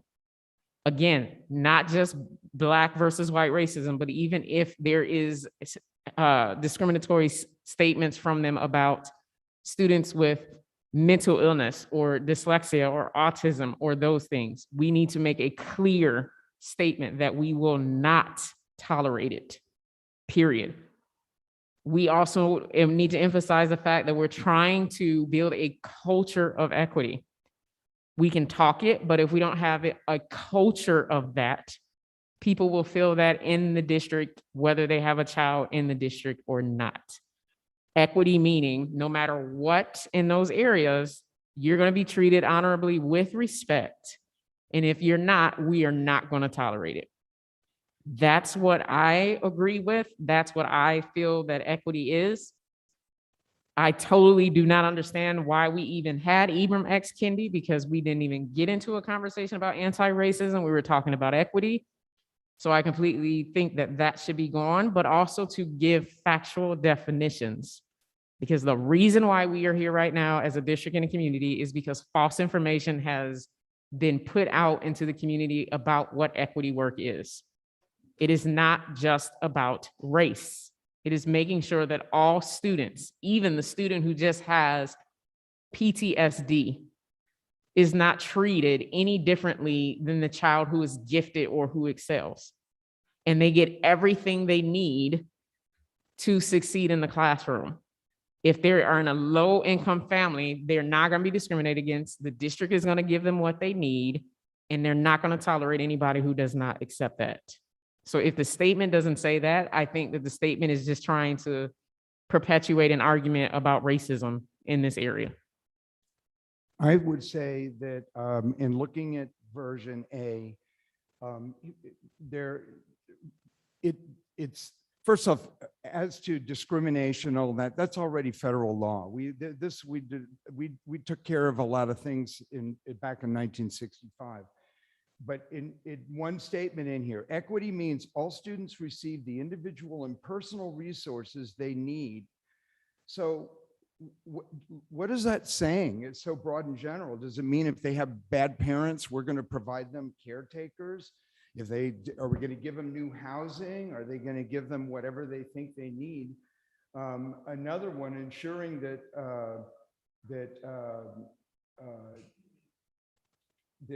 kids are empowered, encouraging all students to reach their highest potential according to individual and personal desires. So all of a sudden now, rather than the school being here to prepare what has been accepted for centuries, being literate, learning math, logical thinking as part of being Western civilization and the greatest lever to empower and get freedom for everyone. Now all of a sudden kids are individual and personal desires. Well, I think the personal desires of most kids is maybe not exactly what even they would want when they grow up. What if they want to be a drug dealer? Are we going to empower them to do that? Kids need to be taught how to be useful adults. They do not know right from wrong. That's why we don't let them vote. That's why we have parents that give them rules and upbring them. And as far as representative leadership, ensuring all students, regardless of their socioeconomic status, race, color, religion, gender expression. We as our elementary kids, I guess, are going to be expressing national origin, marital status. We have a lot of our students that are married, and sexual orientation, military status, whatever. But they need to be represented by the teachers. No, they need to be represented by good teachers. Good teachers. That's what they need. They need teachers that connect with them, that give them light that spark in their mind that they want to go and achieve. And honestly, little kids are pretty race neutral. And the people that I know were pretty race neutral. As I said, that kind of, we took care of that. Somehow race has been brought back, and now it's a big, people want to turn it into a big issue. Most people out there, they don't want to hear about race. They want to be judged for who they are with what their abilities are. By contrast, how about, we have a country based on a Declaration of Independence and a Constitution. How about a Declaration of Education, equality for all? Litchfield Elementary School holds these truths to be self-evident, that all persons are created equal. They are endowed by their Creator with certain unalienable rights, that among these are life, liberty, and the pursuit of happiness. And that to secure these rights, governments and schools are instituted among people deriving their just powers from the consent of the governed. Like the parents out here that would like to see academics. And yes, we are making a move, and I'm very, very proud of that we are making a move and a commitment to 2024. So going on, Litchfield Elementary School District holds that no state shall make or enforce any law which shall abridge the privileges or immunities of citizens of the United States, nor shall any state or school deprive any person of life, liberty, or property without due process of law, nor deny to any person within its jurisdiction the equal protection of the laws. Kids need to be taught equally. They need to be taught well. The Litchfield holds that student proficiency in English, math, and logical thinking is essential for their life, liberty, and pursuit of happiness. That should be the #1 focus. We're not here to be social engineers. We can help when we can, but we can't solve every problem in the world. There are other parts of the churches and organizations and things that are going to be much better than teachers who are already overloaded trying to be psychiatrists. And we should be mindful of the fact that Litchfield Elementary School District holds that whenever any school becomes destructive to these ends and goes off into the weeds, it's the right of the people to alter or abolish it, to institute new schooling, laying its foundation on such principles and organizing its powers in such form as to seem most likely to affect students' safety and happiness. And kids need this. If they're low proficiency, if we're off into touchy-feely other things, and we're not doing the best we can, they are 4 times more likely of not graduating from high school. Kids who do not graduate from high school are like 20 times more likely to end up being criminals. Those are just statistics. Those are just facts. And that's something that we shouldn't have to think about or be reminded of, the importance of what we should be doing. We need to be excellent at what we're doing, and we have the power to do it as a school district here, to go out to the community and show parents how important it is from the time those kids are babies, that they're not just playing with them as cute little things, but they're giving them information, programming them, and preparing them. So when they do walk through these doors, we're not trying to catch up. We have kids that we have to keep up with instead of trying to get them to catch up, which is right now what we're doing. So I don't think we need an equity statement at all. I think we need a declaration of education, because by educating kids, that's where you give true equity. You give kids opportunities. Doesn't matter their background. Doesn't matter what everybody's got bad stuff they grew up with.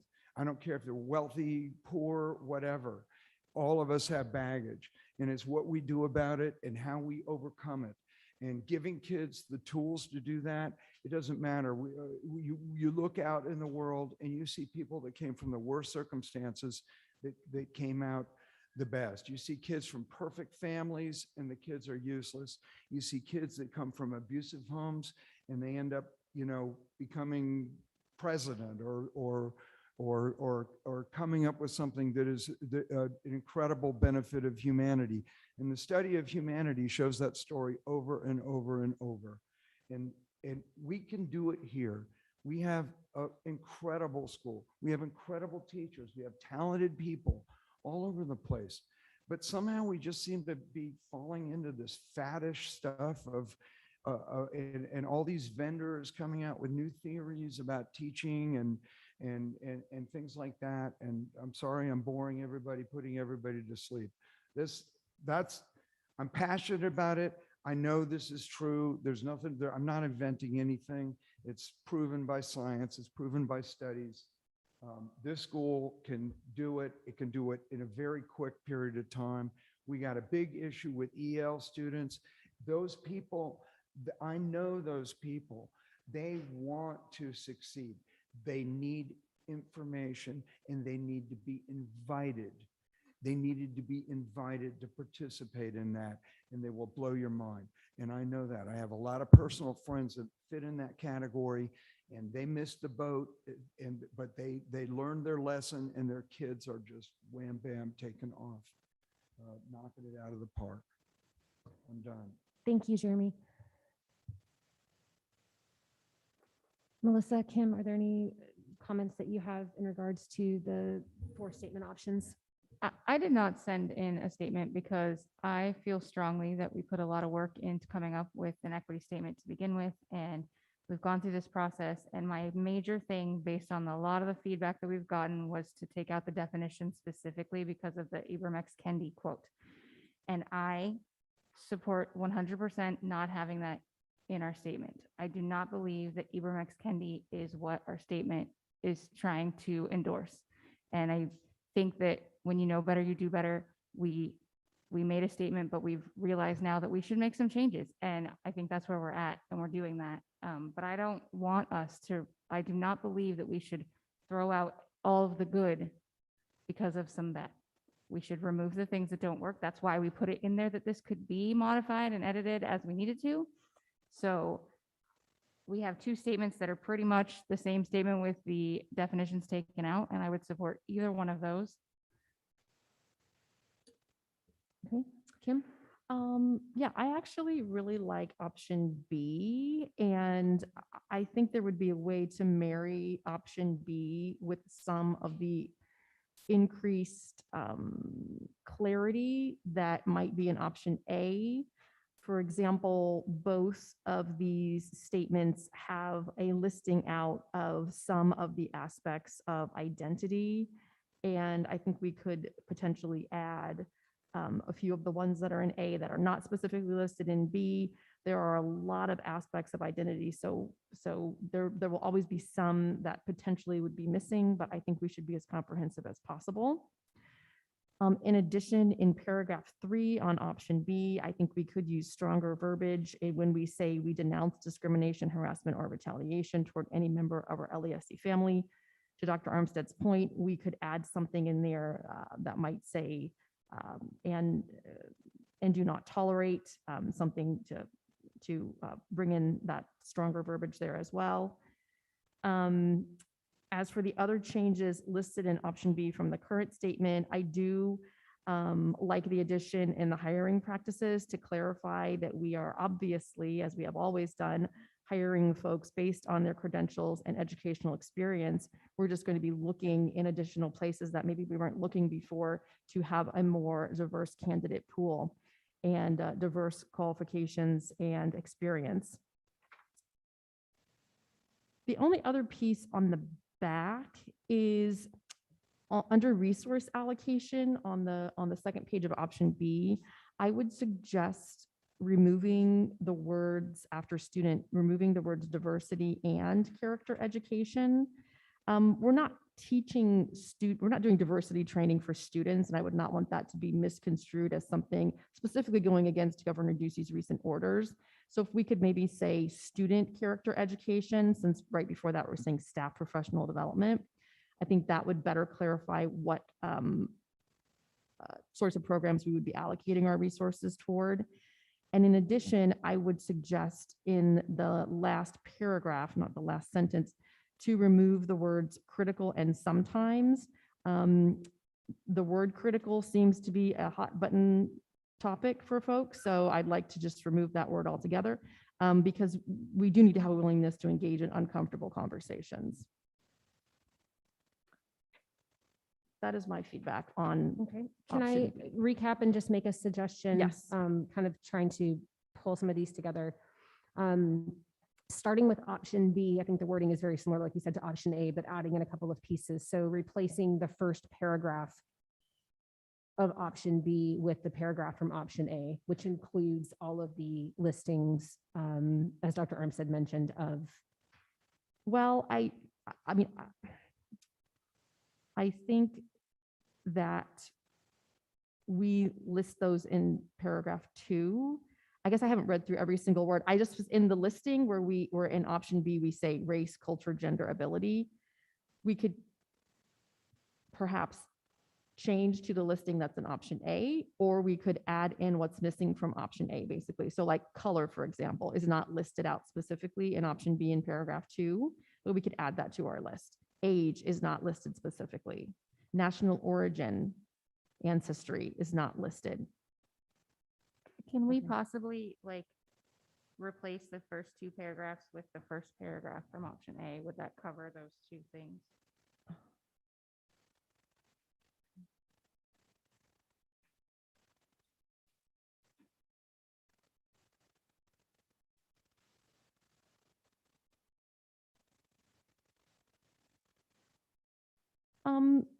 I think we could achieve the same goal by just changing the listing in paragraph 2 to the listing in option A.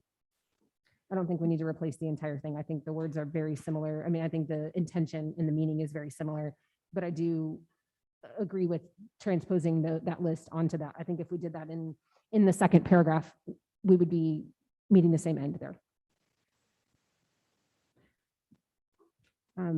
Okay. I would also include in paragraph 3, beginning with the paragraph, we denounce discrimination, and replacing that with paragraph 3 from option A.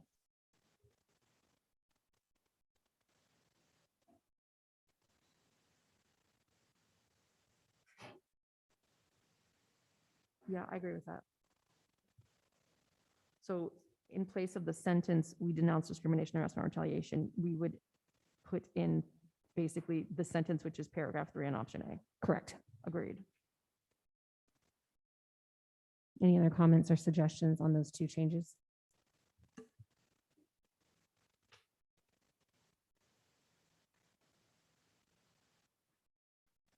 Okay. Just to recap, where we are, where we're standing right now is beginning with option B, combining it with the first paragraph listing from option A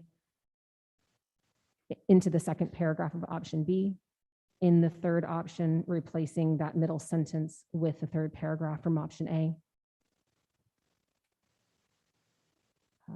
Going down to under the finances and resource section, the second paragraph there entitled resource allocation, removing the word diversity and from that last sentence.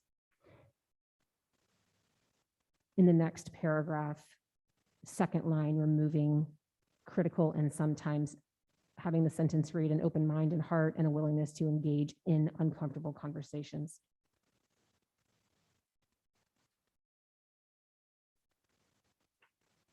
Okay, so this combined sort of revised option A, B,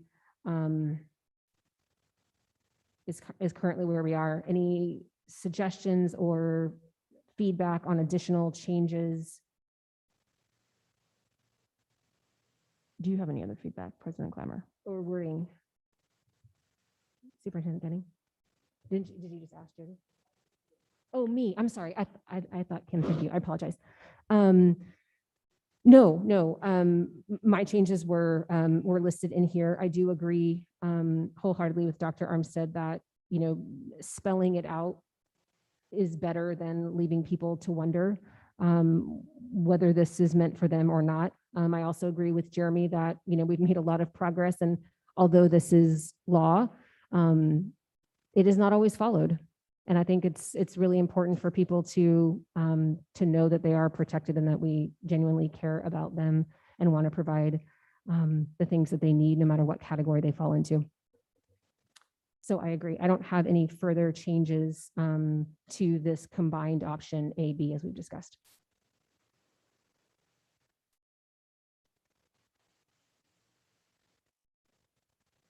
If there is no other comments or suggestion, I will entertain a motion.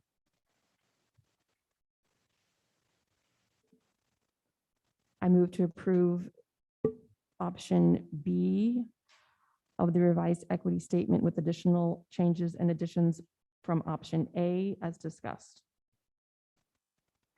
I second. Okay, there's been a motion and a second for a combined, starting with option A, starting with option B, combining elements from option A. All those in favor? Aye. Aye. Any opposed? It's a 4-1 vote. Motion carries. Nay with a microphone.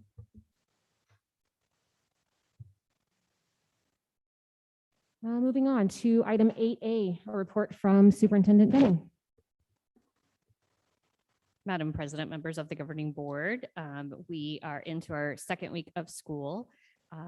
Our open house was the most visited open house in our history of LESD. So we were very excited to see how many families came out to join us and how excited they were to begin their year. Prior to that, we conducted training with classified staff of over 70 employees, and that was myself and Megan Duplain, where we focused on youth mental health awareness, as well as conscious discipline skills in training those staff members. So that was something that was also very exciting. With that being said, I can go back to kind of the ESSER II dollar amounts for you. So that classified training and several trainings in that arena, we spent around, the focus was $50,000. For PPE was $100,000. The retention stipend was $650,000. And then we spent $2.3 million in positions. I don't know if you have this all added up, or I should be asking Kim because she's the human calculator. What percentage of that, with all of the individual amounts out of the 3 million, is that? Takes us up to the full spent? amount. Takes us up to the full amount. Okay. Yeah, that was the question. Thank you. Okay. Thank you, Superintendent Gunning. I will start this evening on the opposite side to mix things up a little bit, and we will let Dr. Armstead present first for the governing board reports.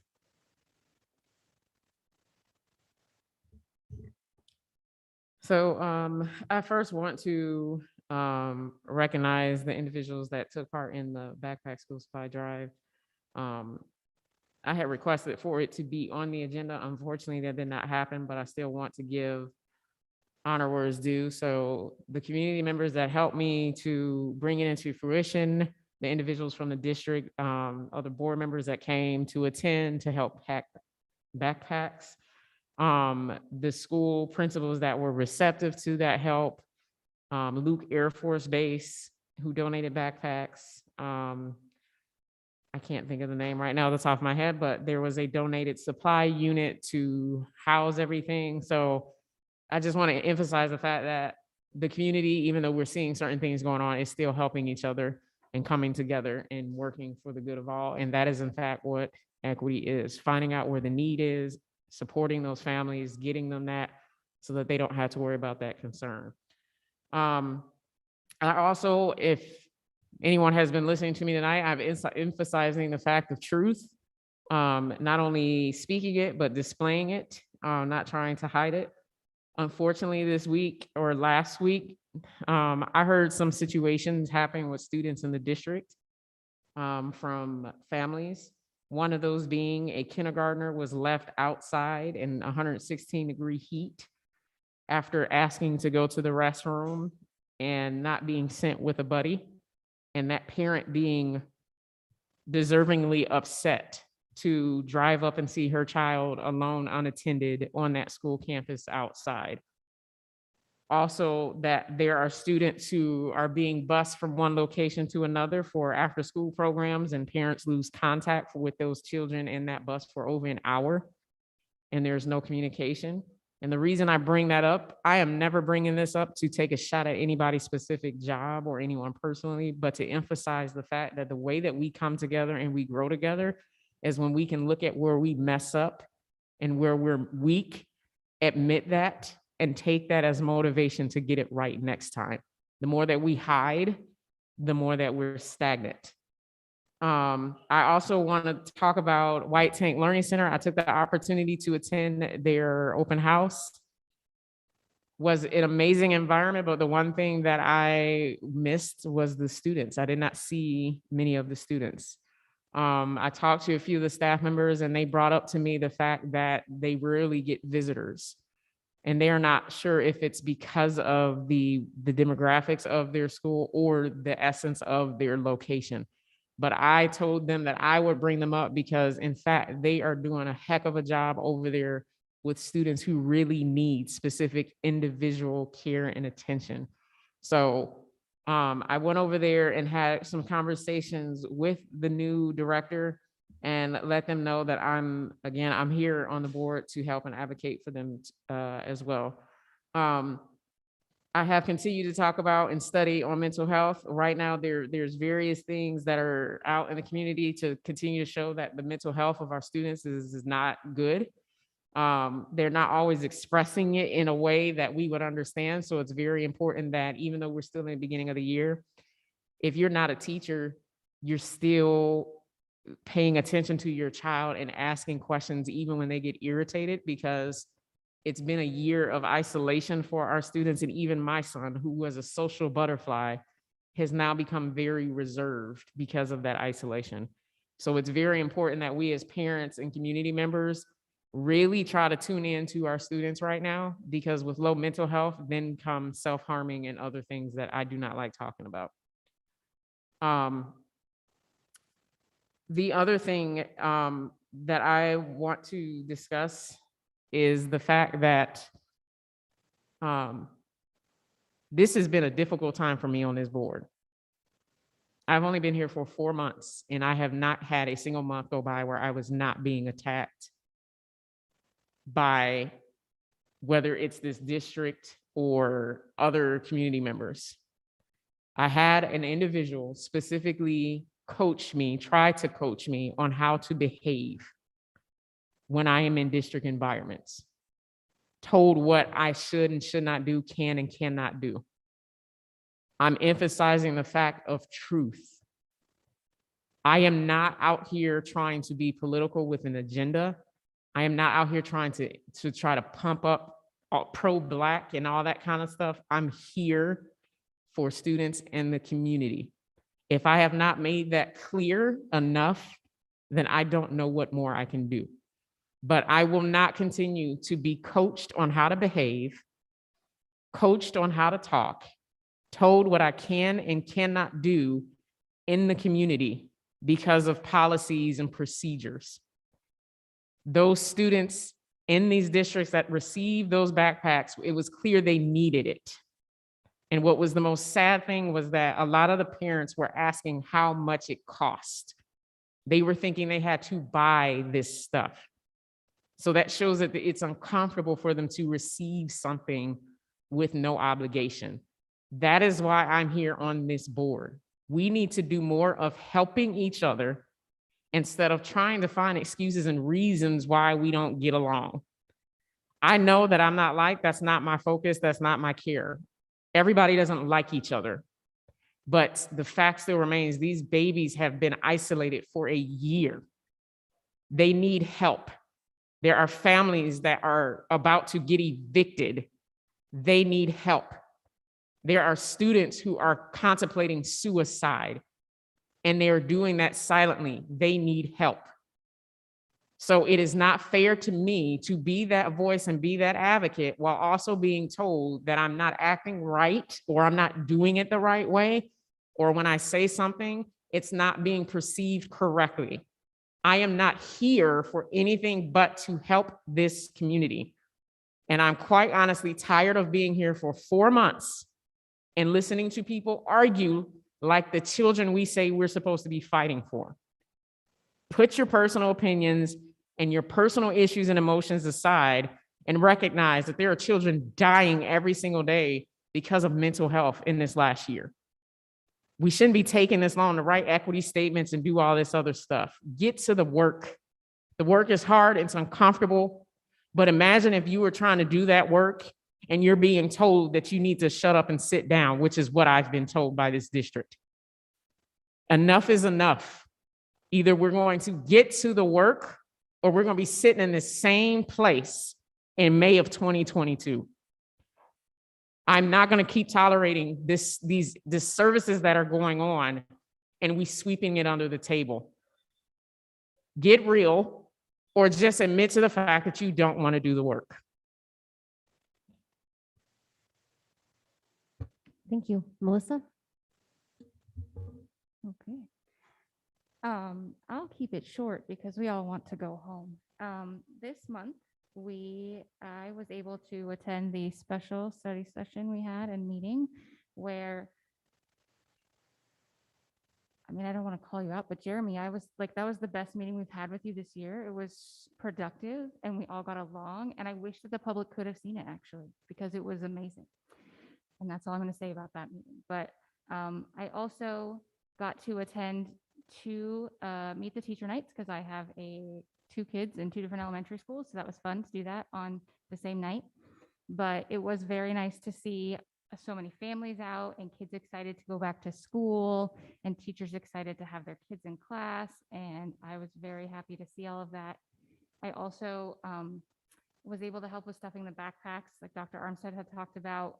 It was a great event where there was tons of community support there. I was very happy to see a lot of parents that got together last year to donate laptops to our district, working on another project with Dr. Armstead, and also continuing. I know a backpack drive was done for Corte Sierra last year, so I was glad to see that that got done again. So I was very happy to see that. Carol Klein also helped with that project as well. And I'd like to bring her up just because she is a person in this community that does so much. If you know Carol Klein, you know that she would do anything for anyone, give the shirt off her back.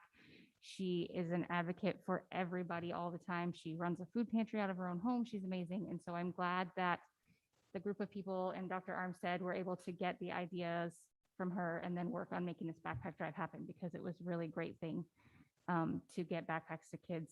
I know that that's something our district also gets backpacks to students, and I'm glad that the backpacks are able to be used on multiple campuses because there were so many.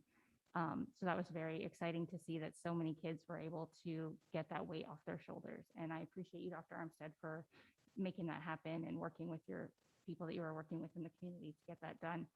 It was also nice to see we had a legislator come out to support it. We had the past superintendent there to support it. So there was just a lot of people there. So it was very exciting to see so many people in our community come together to do good for kids. And then I've just been doing my mom thing of getting to be involved in the different schools and seeing how opening up of schools is going. We've been getting a lot of emails from people with concerns about masks. And again, as soon as we get the okay to move forward, I would 100% support masks for kids right now, because COVID is going around our district. And I know that they said that our numbers are low, but I feel like they're probably gonna be a lot higher next week based on just the feedback we're getting this week from the various people I know in the community, and the more and more kids that are being put on quarantine and more kids that are testing positive. So we've got to do what we got to do to get kids back in school and stay in school. And that's what I want. I want kids to stay in school in person. And last year, everybody said, we'll do whatever it takes so that we can get our kids back in school. Well, whatever it takes might be having kids wear masks for now. So I hope that we will do whatever it takes to keep our kids in school. Thank you. Kim? Yeah, so it's been a busy month. I was able to attend the new teacher welcome breakfast, and it was excellent to see and meet so many new additions to the Litchfield family. It's a wonderful morning spent together, learning about conscious discipline and setting the basis for the culture of our district. I was also able to attend the open house at Western Sky Middle School. Go Wildcats. My son is in 6th grade there, so I wanted to give a message of gratitude to all of the teachers who put additional time and effort into making our families feel welcome and safe from the moment they enter campus. This is not only true at Western Sky, but all of the open houses. I've attended numerous over the years, and I know the teachers have to go above and beyond, specifically that week and that day, to make sure that everything is set and that their families feel welcome. An additional thank you to all the parent volunteers who helped to make open house successful. We certainly couldn't do it without you, our PTAs, PTOs, and other parent volunteers. I was also able to attend the special meeting and study session on the 27th, as well as numerous chats with Superintendent Gunning to keep open and timely communication between the board and superintendent. Litchfield is having an override continuation on our ballot that's coming up this fall. The fact sheets are now available on this side of the fact sheet. You will see an example of what your ballot will look like. On this side of the fact sheet, you will see what will happen if the continuation passes and what will happen if the continuation fails. I encourage you to read this information.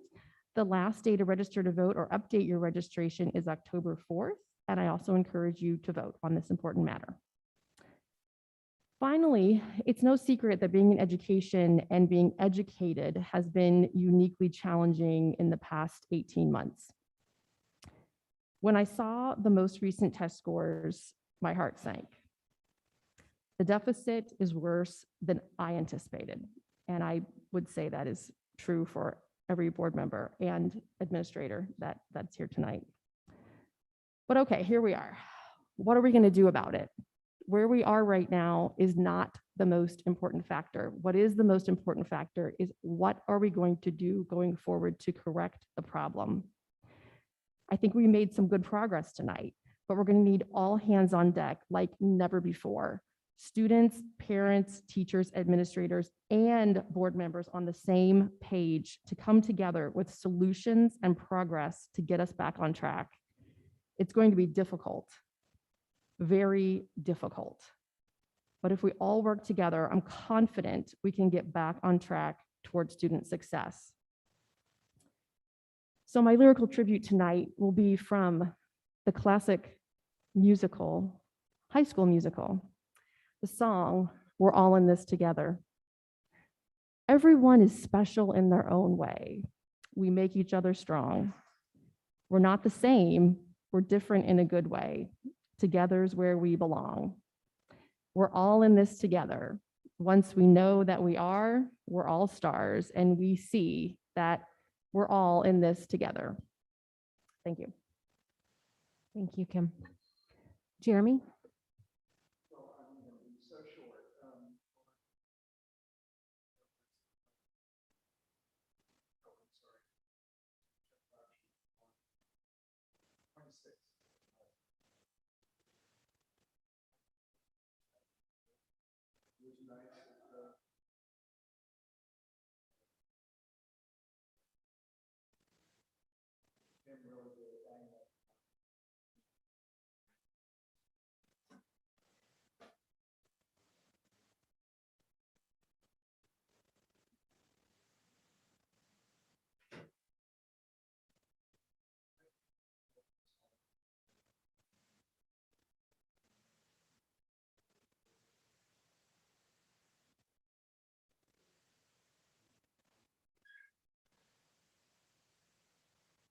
Thank you.